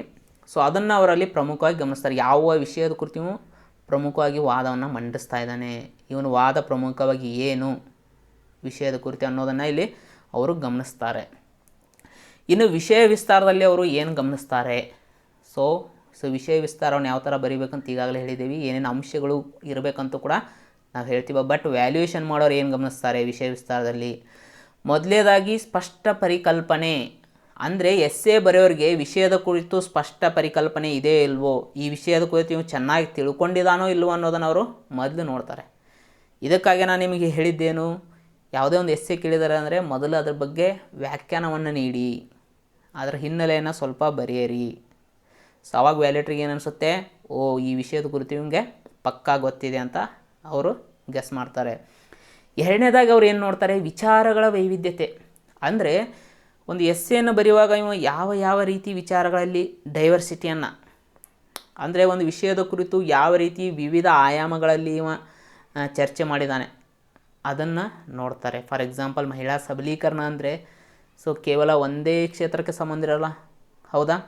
ಮಹಿಳಾ ಸಬಲೀಕರಣ ಅಂದರೆ ಏನು, ಸೊ ಅದು ಆರ್ಥಿಕ ಸಬಲೀಕರಣ ಆಗಿರ್ಬೋದು, ಸಾಮಾಜಿಕ ಸಬಲೀಕರಣ ಆಗಿರ್ಬೋದು, ಸಾಂಸ್ಕೃತಿಕ ಸಬಲೀಕರಣ, ಸಂವಿಧಾನಿಕ ಅಥವಾ ರಾಜಕೀಯ ಸಬಲೀಕರಣ ಆಗಿರ್ಬೋದು, ಸೊ ಕ್ರೀಡಾ ಸಬಲೀಕರಣ, ಪರಿಸರ ಸಬಲೀಕರಣ, ಓಕೆ. ಹೀಗೆ 10 ಹಲವು ಸಬಲೀಕರಣದ ಕುರಿತು 10 ಹಲವು ಅಂಶಗಳು ಬರ್ತವೆ, 10 ಹಲವು ವಿಚಾರಗಳು ಬರ್ತವೆ. ಸೊ ಆ ವಿಚಾರಗಳಲ್ಲಿ ವೈವಿಧ್ಯತೆ ನೀವು ಯಾವ ರೀತಿ ಸಾಧಿಸಿದ್ದಾನೆ ಅನ್ನೋದನ್ನು ಅವರು ನೋಡ್ತಾರೆ. ಇನ್ನು ವಿಚಾರಗಳ ನಡುವಿನ ಕೊಂಡಿ, ಓಕೆ. ಒಂದು ವಿಚಾರವನ್ನು ಪ್ರಸ್ತುತಪಡಿಸ್ತೀರಾ, ಆಮೇಲೆ ಇನ್ನೊಂದು ವಿಚಾರವನ್ನು ಪ್ರಸ್ತುತಪಡಿಸ್ತೀರಾ, ಅವೆರಡರ ಜೊತೆ ಹೆಂಗೆ ಲಿಂಕನ್ನು ಹಾಕಿದ್ದಾನೆ, ಓಕೆ. ಸೊ ಸುಮ್ಮನೆ ಇದೊಂದು ಪ್ಯಾರ ಹೇಳೋದು, ನೆಕ್ಸ್ಟ್ ಒಂದು ಪ್ಯಾರ ಅದೇ ಬೇರೆ ಹೇಳೋದು, ಆ ಥರ ಮಾಡಬಾರ್ದು. ಸೊ ಅದನ್ನೇ ಹೇಳಿದ್ದು, ಯಾವತ್ತೂ ಸಿಸ್ಟಮೆಟಿಕ್ಕಾಗಿ ಹೋಗ್ಬೇಕು, ಒಂದಕ್ಕೊಂದು ಲಿಂಕ್ ಇಟ್ಕೊಂಡು ನೀವು ಯಾವ ಥರ ಬರೀತಾ ಹೋಗ್ತೀರಾ ಅದನ್ನು ನೋಡ್ತಾರೆ. ಆಮೇಲೆ ಪ್ರಮುಖವಾಗಿ ಗಮನಿಸೋದೇನೆಂದರೆ ಸ್ವಂತಿಕೆ. ಸೊ ಇವನ ಸ್ವಂತ ಬರೆದಿದ್ದಾನ ಎಸ್ಸೆ, ಅಥವಾ ಬೇರೆ ಎಲ್ಲೋ ನೋಡಿ ಬರೆದಿದ್ದಾನ, ಅಥವಾ ಯಾವುದೋ ಒಂದು ಟೆಕ್ಸ್ಟ್ ಬುಕ್ ನೋಡಿ ಬರೆದಿದ್ದಾನ, ಸ್ವಂತ ಆಲೋಚನೆಯನ್ನು ಹೊಂದಿದಾನ ಇಲ್ವಾ, ಸ್ವಂತ ದೃಷ್ಟಿಕೋನವನ್ನು ಹೊಂದಿದಾನ ಇಲ್ವಾ, ಸೊ ಅದನ್ನು ಪ್ರಮುಖವಾಗಿ ನೋಡ್ತಾರೆ. ಇನ್ನು ವಾದ ವಿವಾದಗಳನ್ನು ಯಾವ ರೀತಿ ಇವು ಮಂಡಿಸಿದ್ದಾನೆ, ಒಂದು ವಿಷಯದ ಕುರಿತು ವಾದ ವಿವಾದವನ್ನು ಇವು ಯಾವ ರೀತಿ ಮಂಡಿಸಿದ್ದಾನೆ, ಅದರ ಅನುಕೂಲಗಳು ಯಾವ ಥರ, ಅನಾನುಕೂಲಗಳನ್ನು ಯಾವ ಥರ ಮಂಡಿಸಿದ್ದಾನೆ, ಸೊ ಅವೆಲ್ಲವನ್ನು ಕೂಡ ನೋಡ್ತಾರೆ, ಓಕೆ. ಇನ್ನು ಫ್ಯಾಕ್ಟ್ಸ್ ಎಕ್ಸಾಂಪಲ್, ಇದು ಕೂಡ ಮೋಸ್ಟ್ ಇಂಪಾರ್ಟೆಂಟ್, ಇದನ್ನು ಕೂಡ ವ್ಯಾಲ್ಯೂಯೇಷನ್ ಮಾಡೋರು ಗಮನಿಸ್ತಾರೆ. ಫ್ಯಾಕ್ಟ್ಸ್ ಎಕ್ಸಾಂಪಲ್ ಅಂದರೆ ಸೊ ನಿಜವಾದ ಉದಾಹರಣೆಗಳನ್ನು ನಿಮ್ಮ ಸುತ್ತಮುತ್ತಲು ನಡೆಯುವಂಥದ್ದು, ಅಥವಾ ಸೊ ಪ್ರಚಲಿತವಾಗಿ ಸುದ್ದಿಯಲ್ಲಿರುವಂಥ ಎಕ್ಸಾಂಪಲ್, ಅಥವಾ ಅದಕ್ಕೆ ಸಂಬಂಧಪಟ್ಟಂಥ ಹಿಸ್ಟ್ರಿಯ ಒಂದು ಎಕ್ಸಾಂಪಲ್ ಆಗಿರ್ಬೋದು, ಸಂವಿಧಾನದಲ್ಲಿರುವಂಥ ಎಕ್ಸಾಂಪಲ್ನ ಯಾವ ರೀತಿಯಾಗಿ ಇವು ಕೊಟ್ಟಿದ್ದಾನೆ, ಸೊ ಅದನ್ನು ಕೂಡ ಇಲ್ಲಿ ನೋಡ್ತಾರೆ. ಇನ್ನೊಂದು ವಸ್ತುನಿಷ್ಠತೆ, ಯಾವುದೇ ಒಂದು ವಿಷಯದ ಕುರಿತು ನೀವು ಭಾವನಾತ್ಮಕವಾಗಿ ಚಿಂತೆ ಮಾಡದೆ ನೇರವಾಗಿ ನೇರ ನಿಷ್ಠುರ ನುಡಿ ಅಂತಾರೆ, ಹೌದಾ. ಸೊ ವ್ಯಕ್ತಿಗಳ ಬಗ್ಗೆ ವಿಚಾರ ಮಾಡಲ್ಲ, ನೇರವಾಗಿ ಹೇಳೋದನ್ನು, ಸೊ ಯಾವ ರೀತಿ ನೇರವಾಗಿ ಹೇಳ್ತಾನೆ ಆ ವಿಷಯದ ಕುರಿತು, ಸೊ ಅದನ್ನು ಕೂಡ ಇಲ್ಲಿ ನೋಡ್ತಾರೆ. ಇನ್ನು ಉಪಸಂಹಾರದಲ್ಲಿ ಏನು ನೋಡ್ತಾರೆ, ಓಕೆ. ಸೊ ಉಪಸಂಹಾರದಲ್ಲಿ ಏನು ನೋಡ್ತಾರಂದರೆ, ಸೊ ಉಪಸಂಹಾರ ಯಾವ ರೀತಿ ಬರೀಬೇಕಂತ ಆಲ್ರೆಡಿ ಹೇಳಿದ್ದೀನಿ. ಆದರೆ ವ್ಯಾಲ್ಯೂಯೇಷನ್ ಮಾಡೋರು ಏನು ನೋಡ್ತಾರೆ ನಿಮ್ಮ ಉಪಸಂಹಾರದಲ್ಲಿ ಅಂದರೆ ಪ್ರಮುಖ ವಾದದ ತಿರುಳು. ಈಗಾಗಲೇ ಹೇಳಿದ್ದೀನಿ, ಸೊ ನಿಮ್ಮ ಪ್ರಮುಖ ವಾದದ ತಿರುಳನ್ನು ನೀವು ಉಪಸಂಹಾರದಲ್ಲಿ ಮೆನ್ಷನ್ ಮಾಡಬೇಕು ಅಂತ.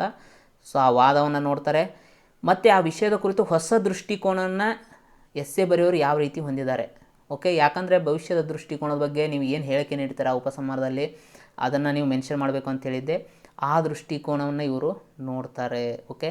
ಉಪಸಂಹಾರದಲ್ಲಿ ಪ್ರಮುಖವಾಗಿ ಇವೆಲ್ಲನ್ನು ಅವರು ಗಮನಿಸ್ತಾರೆ. ಸೊ ಇದಿಷ್ಟು ಎಸ್ಸೆ ಬಗ್ಗೆ ಕಂಪ್ಲೀಟ್ ಆಯಿತು. ಬಟ್ ಇನ್ನೊಂದು ಪ್ರಮುಖವಾದ ವಿಷಯ ಏನಂದರೆ, ಸೊ ಎಸ್ಸೆಯಲ್ಲಿ ಮಾಡಬಾರದ ತಪ್ಪುಗಳು ಯಾವುವು, ಇದು ಕೂಡ ಮೋಸ್ಟ್ ಇಂಪಾರ್ಟೆಂಟ್. ನೀವು ಒಂದು ಎಸ್ಸೆಯಲ್ಲಿ ಏನೇನು ಮಾಡಬೇಕು ಅಂತ ತಿಳ್ಕೊತಿರೋ, ಏನೇನು ಮಾಡಬಾರ್ದು ಅನ್ನೋದನ್ನು ತಿಳ್ಕೊಳ್ಳೋದು ಕೂಡ ಸೊ ಅಷ್ಟೇ ಇಂಪಾರ್ಟೆಂಟ್.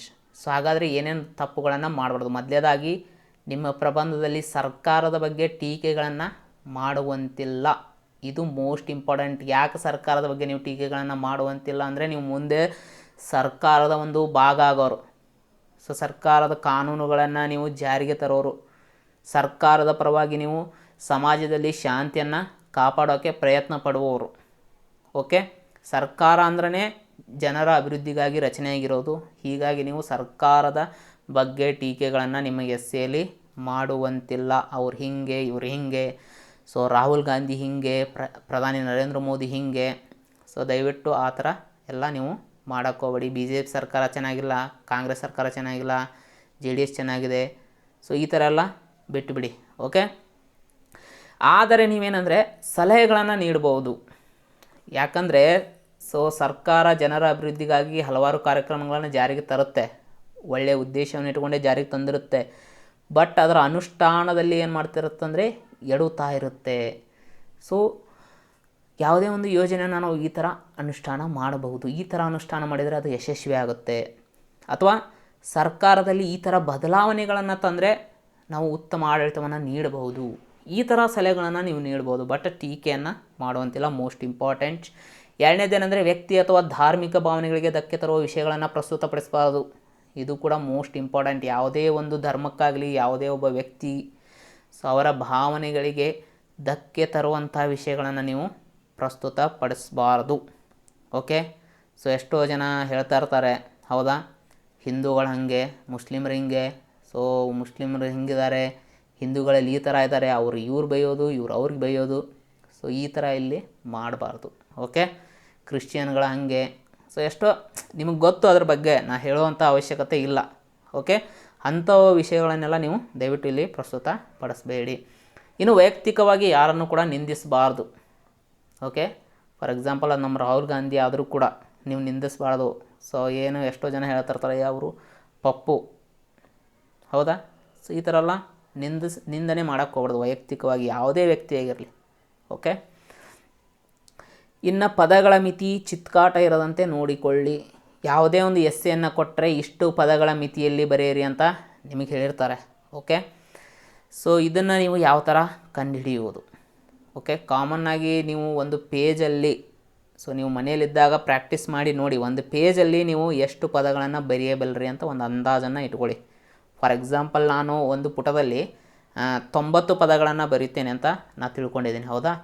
ಈಗ PSIಗೆ ನಿಮಗೆ 500 ಪದಗಳ ಮಿತಿ ಮೀರದಂತೆ ಎಸ್ಸೆ ಬರೀರಿ ಅಂತ ಕೊಟ್ಟರೆ ಅಂದ್ಕೊಳ್ಳಿ. 90 ಪದಗಳಂದರೆ ಸೊ 9 4 36, 9 5 45, ಅಂದರೆ ಹೆಚ್ಚು ಕಡಿಮೆ ನಾನು 5 ಪೇಜನ್ನು ಬರೀಬೇಕಾಗುತ್ತೆ. ಆ ರೀತಿ ನೀವು ಇವಾಗಿಂದನೇ ಒಂದು ಪೇಜಲ್ಲಿ ಕಾಮನ್ನಾಗಿ ಎಷ್ಟು ಪದಗಳನ್ನು ಬರಿತೀರಾ ಅಂತ ಡಿಸೈಡ್ ಮಾಡಿ ಇಟ್ಕೊಳ್ಳಿ. ಓಕೆ. ಇನ್ನೊಂದೇನೆಂದರೆ ಈಗಾಗಲೇ ಹೇಳ್ದಂಗೆ ಚಿತ್ಕಾಟ ಇರಬಾರ್ದು ನಿಮ್ಮ ಎಸ್ಸೆದಲ್ಲಿ ಯಾವತ್ತೂ. ಇನ್ನೊಂದು ಮೋಸ್ಟ್ ಇಂಪಾರ್ಟೆಂಟ್ ಅಂದರೆ ಕಾಪಿ ಪೇಸ್ಟ್. ಆಲ್ರೆಡಿ ಬೇರೆಯವ್ರು ಬರೆದಿರುವಂಥ ಎಸ್ಸೆ ಆಗಿರ್ಬೋದು, ಅಥವಾ ಮಾರ್ಕೆಟಲ್ಲಿ ಸಿಗುವಂಥ ಪುಸ್ತಕಗಳೇನ ಎಸ್ಸೆ ನೀವು ಆ್ಯಸ್ ಯೂಸ್ವಲ್ ಹೋಗಿ ಅದನ್ನೇ ಓದ್ಕೊಂಡು ಬಾಯ್ಟಾಕೊಂಡು ಹೋಗಿ ಬರೆಯುವಂಥ ಪ್ರಯತ್ನವನ್ನು ಮಾಡಬೇಡಿ ದಯವಿಟ್ಟು. ಓಕೆ. ಇವಿಷ್ಟು ನೀವು ಎಸ್ಸೆಯನ್ನು ಬರೆಯುವಾಗ ಮಾಡಬಾರದಂಥ ತಪ್ಪುಗಳು. ಓಕೆ. ಸೊ ಇನ್ನೊಂದು ಮೋಸ್ಟ್ ಇಂಪಾರ್ಟೆಂಟ್ ಏನಂದರೆ ಪ್ರಬಂಧ ವಿಷಯ ಸಂಗ್ರಹಣೆ ಹೇಗೆ. ಹಾಗಾದರೆ ನಾವು ಎಸ್ಸೆಗಳನ್ನು ಈಗ ಪ್ರಿಪೇರ್ ಮಾಡ್ಕೋಬೇಕಾಗಿದೆ. ಅದಕ್ಕೆ ಸಂಬಂಧಪಟ್ಟಂಥ ವಿಷಯವನ್ನು ಯಾವ ರೀತಿ ನಾವು ಸಂಗ್ರಹ ಮಾಡಬೇಕು. ಓಕೆ. ಯಾವುದೇ ಒಂದು ನೀವು ಪ್ರಬಂಧನ ಬರಿತಾ ಇದ್ದಾರೆ ಅಂದರೆ ಆ ವಿಷಯಕ್ಕೆ ಸಂಬಂಧಪಟ್ಟಂತಹ ಇತಿಹಾಸ ಏನಿದೆ, ಓಕೆ, ಅದನ್ನು ತಿಳ್ಕೊಳ್ಳೋಂಥ ಪ್ರಯತ್ನ ಮಾಡಿ. ನೆಟ್ಟಲ್ಲಿ ಸರ್ಚ್ ಮಾಡಿ, ಇಲ್ಲಾಂದರೆ ಸೊ ಆಥರೈಸ್ಡ್ ಬುಕ್ಗಳಲ್ಲಿ ಸೊ ಆ ವಿಷಯದ ಕುರಿತು ನಿಮಗೆ ಇತಿಹಾಸ ಸಿಗುತ್ತೆ.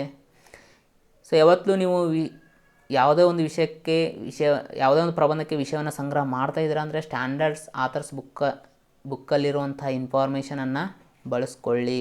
ಓಕೆ. ಇನ್ನು ವಿಷಯಕ್ಕೆ ಸಂಬಂಧಪಟ್ಟಂತಹ ಪ್ರಚಲಿತ ಮಾಹಿತಿ, ಪ್ರಸಿದ್ಧ ವ್ಯಕ್ತಿಗಳ ಅಭಿಪ್ರಾಯ, ವರದಿ, ಸೂಚ್ಯಂಕ, ಇತ್ತೀಚಿನ ಉದಾಹರಣೆಗಳು ಇವೆಲ್ಲವೂ ಏನಂದರೆ ನಿಮಗೆ ಪ್ರಚಲಿತ ಘಟನೆಗಳಲ್ಲಿ ಬರ್ತಾನೆ ಇರ್ತವೆ. ಅವನ್ನೇನು ಮಾಡಿ ಅಂದರೆ ನೀವು ಇವಾಗಿಂದನೇ ಒಂದು ಕಡೆ ಬರಿತಾ ಹೋಗಿ. ಓಕೆ. ನೀವು ಎಸ್ಸೆಗಳನ್ನು ಯಾವುದು ರೆಡಿ ಮಾಡ್ಕೋಬೇಕಂತ ಡಿಸೈಡ್ ಮಾಡಿರ್ತೀರ ಅದಕ್ಕೆ ಸಂಬಂಧಪಟ್ಟಂಥ ಪ್ರಚಲಿತ ಮಾಹಿತಿ ಏನಿದೆ, ಆ ವಿಷಯದ ಕುರಿತು ಪ್ರಸಿದ್ಧ ವ್ಯಕ್ತಿಗಳ ಅಭಿಪ್ರಾಯ ಏನಿದೆ, ಆ ವಿಷಯದ ಕುರಿತು ಏನಾದರೂ ವರದಿಗಳು ಬಂದಿದ್ದಾವ, ಸೂಚ್ಯಂಕಗಳು ಬಂದಿದ್ದಾವ, ಸೊ ಅವನ್ನೆಲ್ಲವನ್ನು ನೀವು ಸೈಡಿಗೆ ಬರಿತಾ ಹೋಗಬೇಕು. ಫಾರ್ ಎಕ್ಸಾಂಪಲ್ ರೈತರ ಆತ್ಮಹತ್ಯೆ ಕುರಿತು ಸೊ ರೀಸೆಂಟಾಗಿ ಒಂದು ವರದಿ ಬಂದಿತ್ತು. ಏನು, ಅತಿ ಹೆಚ್ಚು ರೈತರು ಆತ್ಮಹತ್ಯೆ ಮಾಡ್ಕೊಳ್ಳೋಂಥ ರಾಜ್ಯ ಯಾವುದು? ಮಹಾರಾಷ್ಟ್ರ. ಅದರ ನಂತರ ನಮ್ಮ ಕರ್ನಾಟಕ ಇದೆ. ಮತ್ತೊಂದು ರಿಪೋರ್ಟ್ ಬರ್ತಾ ಇರುತ್ತೆ, ಏನು, ಅತಿ ಹೆಚ್ಚು ಬರಡು ಭೂಮಿಯನ್ನು ಹೊಂದಿರೋದು ರಾಜಸ್ಥಾನ್.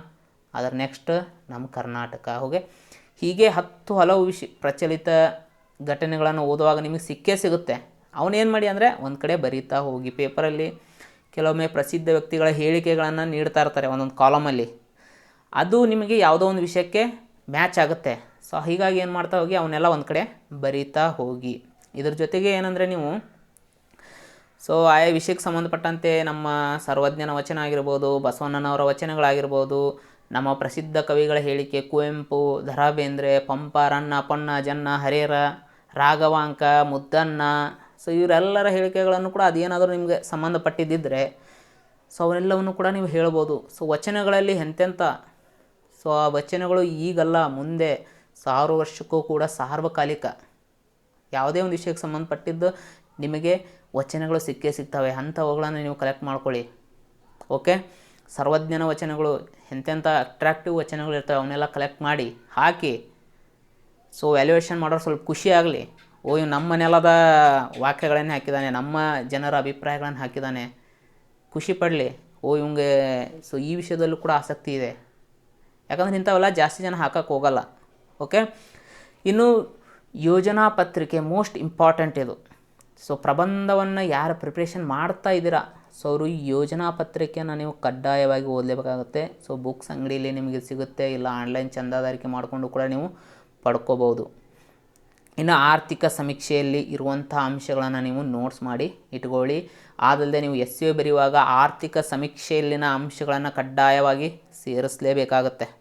ಓಕೆ, ಆದಲ್ಲದೆ SEO ಬರೆಯುವಾಗ ಕೆಲವೊಂದು ಸರ್ಕಾರದ ಯೋಜನೆಗಳು, ಸರ್ಕಾರ ಕೈಗೊಂಡಿರೋ ಕ್ರಮಗಳು, ಇವೆಲ್ಲದರ ಕುರಿತು ಕೂಡ ನೀವು SEOಲ್ಲಿ ತಿಳಿಸ್ಬೇಕಾಗುತ್ತೆ. ಇದು ನಿಮ್ಮ SEO ತೂಕವನ್ನು ಹೆಚ್ಚು ಮಾಡುತ್ತೆ. ಇನ್ನೊಂದೇನೆಂದರೆ ನಮ್ಮ GK today Kannada YouTube Telegram channel ಇದೆ. ಸೊ ಟೆಲಿಗ್ರಾಮಲ್ಲಿ ಹೋಗಿ ನೀವು GK ಟುಡೇ ಕನ್ನಡ ಯೂಟ್ಯೂಬ್ ಅಂತ ಸರ್ಚ್ ಕೊಟ್ಟರೆ ನಮ್ಮ ಚಾನಲ್ ಸಿಗುತ್ತೆ. ಸೊ ನೀವು ಅಲ್ಲಿ ಕೂಡ ಜಾಯ್ನ್ ಆಗಿ ನಾ ಏನು ಮಾಡ್ತಾಯಿರ್ತೀನಿ ಅಂದರೆ ಡೈಲಿ ಸೊ ಪ್ರಬಂಧಕ್ಕೆ ಸಂಬಂಧಪಟ್ಟಂತಹ ಮಾಹಿತಿಯನ್ನು ಮತ್ತು ಪ್ರಬಂಧಕ್ಕೆ ಸಂಬಂಧಪಟ್ಟಂಥ ವರದಿಗಳು, ಸೂಚ್ಯಾಂಕಗಳು ಏನಾದರೂ ಇದ್ದರೆ ಸೊ ಅವುಗಳೆಲ್ಲವನ್ನೂ ಕೂಡ ನಾನು ಅಪ್ಲೋಡ್ ಮಾಡಿದ್ದೀನಿ. ಇದುವರೆಗೂ ಭಾಳಷ್ಟು ಅಪ್ಲೋಡ್ ಮಾಡಿದ್ದೀನಿ. ಸೊ ಈಗಲೂ ಕೂಡ ನೀವೇನಂದರೆ ನಮ್ಮ ಚಾನಲನ್ನು ಜಾಯ್ನ್ ಆಗಿ ಈಗೂ ಕೂಡ ನೀವು ಹೋಗಿ ನೋಡ್ಬೋದು. ಅವನ್ನೆಲ್ಲ ಏನು ಮಾಡಿ ಅಂದರೆ ಒಂದು ಕಡೆ ನೋಟ್ಸ್ ಮಾಡಿ ಇಟ್ಕೊಳ್ಳಿ. ಯಾವುದೇ ಒಂದು ಪೇಪರ್ ಕಟ್ಟಿಂಗ್ ಹಾಕಿದರೂ ಕೂಡ ಅದರಲ್ಲಿ ಏನು ಓದಬೇಕು ಅಂತ ಕೂಡ ನಾನು ಕೆಳಗೆ ಮೆನ್ಷನ್ ಮಾಡಿದ್ದೀನಿ. ಯಾವ ಎಸ್ಸೆಗೆ ಅದನ್ನು ನೀವು ಯೂಸ್ ಮಾಡಬೇಕು ಅಂತ ಕೂಡ ಅದನ್ನು ಕೂಡ ಮೆನ್ಷನ್ ಮಾಡಿದ್ದೀನಿ. ಓಕೆ, ಸೊ ಇದಿಷ್ಟು ಏನಂದರೆ ಪ್ರಬಂಧವನ್ನು ಯಾವ ರೀತಿ ಬರೀಬೇಕು ಅಂತ ನಿಮಗೆ ಇಲ್ಲಿವರೆಗೂ ಹೇಳಿದ್ದೀನಿ. ಓಕೆ, ಸೊ ಈಗ ನೆಕ್ಸ್ಟ್ ವಿಡಿಯೋ ಹೇಳ್ತಾ ಹೋದರೆ ಸೊ ಅದು ಬಹಳ ಲೆಂತ್ ಆಗುತ್ತೆ. ಸೊ ಏನಂದರೆ ನೀವು ಸ್ವಲ್ಪ ರೆಸ್ಟ್ ತೊಗೊಳ್ಳಿ. ಓಕೆ, ಇನ್ನೊಂದು ಅರ್ಧ ಗಂಟೆ ಬಿಟ್ಟು ಏನಂದರೆ ಸೊ ಆ ವಿಡಿಯೋ ಕೂಡ ನಿಮಗೆ ಅವೈಲೇಬಲ್ ಇರುತ್ತೆ. ಹಾಗಾದರೆ ನೆಕ್ಸ್ಟ್ ವಿಡಿಯೋದಲ್ಲಿ ನಾವು ಏನು ನೋಡ್ತಾ ಹೋಗ್ತೀವಿ ಅಂದರೆ ಸೊ ಒಂದು ಪ್ರಬಂಧದ ಮಾದರಿ. ಇದುವರೆಗೂ ನಾವು SEನ ಯಾವ ರೀತಿಯಾಗಿ ರೆಡಿ ಮಾಡಬೇಕು ಅಂತ ಹೇಳಿದ್ದೀನಿ. ಸೊ ಅದರ ಪ್ರಕಾರವಾಗಿ ಸೊ ವಿತ್ ಎಕ್ಸಾಂಪಲ್ಸ್ ಕೊಡ್ತಾ ಹೋಗ್ತೇನೆ. ಸೊ ಪೀಠಿಕೆ, ಆ ಪೀಠಿಕೆಯಲ್ಲಿ ಏನೇನು ಇರಬೇಕು, ನಾವು ಹೆಂಗೆ ಇದರಲ್ಲಿ ಪೀಠಿಕೆ ಬರೀತೀವಿ, ಒಂದು ಎಕ್ಸಾಂಪಲ್ ಒಂದು SEಯನ್ನು ಕೂಡ ನಾನು ರೆಡಿ ಮಾಡಿದ್ದೀನಿ. ಸೊ ಅದನ್ನು ಡಿಸ್ಕಸ್ ಮಾಡ್ತಾ ಹೋಗ್ತೀನಿ. ಇನ್ನು PSIಗೆ ಕೇಳಬಹುದಾದಂಥ 21 ಪ್ರಮುಖ ಪ್ರಬಂಧಗಳು ಯಾವುವು, ಸೊ ಅದನ್ನು ಕೂಡ ನೆಕ್ಸ್ಟ್ ವಿಡಿಯೋದಲ್ಲಿ ನಿಮ್ಗೆ ಹೇಳ್ತಾ ಹೋಗ್ತೀನಿ. ಸಾಧ್ಯ ಆದರೆ ಶಾರ್ಟ್ ಡಿಸ್ಕಷನ್ ಕೂಡ ಮಾಡೋಣ. ಒನ್ ಮೋರ್ ವಿಡಿಯೋ ಬರುತ್ತೆ, ಏನಂದರೆ ಭಾಷಾಂತರ ಕುರಿತು. ಇದರಲ್ಲೂ ಕೂಡ ಹಲವಾರು ಜನ ಕೇಳ್ತಾ ಇರ್ತಾರೆ ಯಾವ ರೀತಿ ನಾವು ಟ್ರಾನ್ಸ್ಲೇಷನ್ಗೆ ಯಾವ ಥರ ಪ್ರಿಪೇರ್ ಆಗಬೇಕು, ಹೆಂಗೆ ಏನು ಅಂತ. ಅದರಲ್ಲೂ ಕೂಡ ಬಹಳಷ್ಟು ಪ್ರಶ್ನೆಗಳಿವೆ. ಸೊ ಅದನ್ನು ಕೂಡ ನಾನು ನಿಮಗೆ ಬಗೆಹರಿಸುವಂಥ ಪ್ರಯತ್ನವನ್ನು ಮಾಡ್ತೀನಿ. ಓಕೆ, ಸೊ ನೆಕ್ಸ್ಟ್ ಇನ್ನೊಂದು ಅರ್ಧ ಗಂಟೆ ಬಿಟ್ಟು ಆ ವಿಡಿಯೋ ಕೂಡ ನಿಮ್ಗೆ ಅವೈಲೇಬಲ್ ಇರುತ್ತೆ. ಅದರ ಲಿಂಕನ್ನು ಸೊ ನಿಮಗೆ ನಾನು ಕೆಳಗಡೆ ಡಿಸ್ಕ್ರಿಪ್ಷನ್ ಬಾಕ್ಸಲ್ಲಿ ಕೊಟ್ಟಿರ್ತೀನಿ, ಇಲ್ಲ ನಮ್ಮ ಚಾನಲಲ್ಲಿ ವಿಸಿಟ್ ಮಾಡಿ ಕೂಡ ನೀವು ನೋಡ್ಬೋದು. ಸೊ ಎಲ್ಲರೂ ಇದುವರೆಗೂ ಏನು ಪ್ರಬಂಧದ ಬಗ್ಗೆ ತಿಳ್ಕೊಂಡಿದ್ದೀರಾ, ಸೊ ಅದನ್ನು ದಯವಿಟ್ಟು ನೀವು ಅದರ ಪ್ರಕಾರವಾಗಿ ಸೊ ಇವಾಗಿಂದನೇ ಏನು ಮಾಡ್ತಾ ಹೋಗಿ ಅಂದರೆ ಅಟ್ಲೀಸ್ಟ್ ವೀಕ್ಲಿ ಒಂದು 2 ಪ್ರಬಂಧ ಇವಾಗಿಂದನೇ ನೀವು ರೆಡಿ ಮಾಡ್ತಾ ಹೋದರೆ ಎಕ್ಸಾಮ್ ಬರೋಷ್ಟು ಹೊತ್ತಿಗೆ ನೀವೇನಂದರೆ ಸೊ ಒಂದು 20 ಎಸ್ಸೆಗಳಿಗೆ ನೀವು ಕ್ಲೀನಾಗಿ ರೆಡಿ ಆಗ್ಬೋದು. ಓಕೆ, ಸೊ ಇದುವರೆಗೂ ನೀವೇನು ನೋಡಿದಿರಾ, ಸೊ ನಿಮಗೆ ಅರ್ಥ ಆಗದೇ ಇದ್ದರೆ ಸೊ ಅದು ನೆಕ್ಸ್ಟ್ ವಿಡಿಯೋ ನೋಡೋದ್ರ ಮೂಲಕ ನೀವು ಸಂದೇಹಗಳನ್ನು ಖಂಡಿತವಾಗಲೂ ಬಗೆಹರಿಸ್ಕೊತೀರಾ. ಸೊ 100% ಗ್ಯಾರಂಟಿಯನ್ನು ನಾನು ಕೊಡ್ತೀನಿ. ಓಕೆ, ಸೊ ನೆಕ್ಸ್ಟ್ ವಿಡಿಯೋದಲ್ಲಿ ಭೇಟಿಯಾಗೋಣ. ಸೊ ಎಲ್ಲರೂ ಟೇಕ್ ಕೇರ್, ಬಾಯ್ ಬಾಯ್.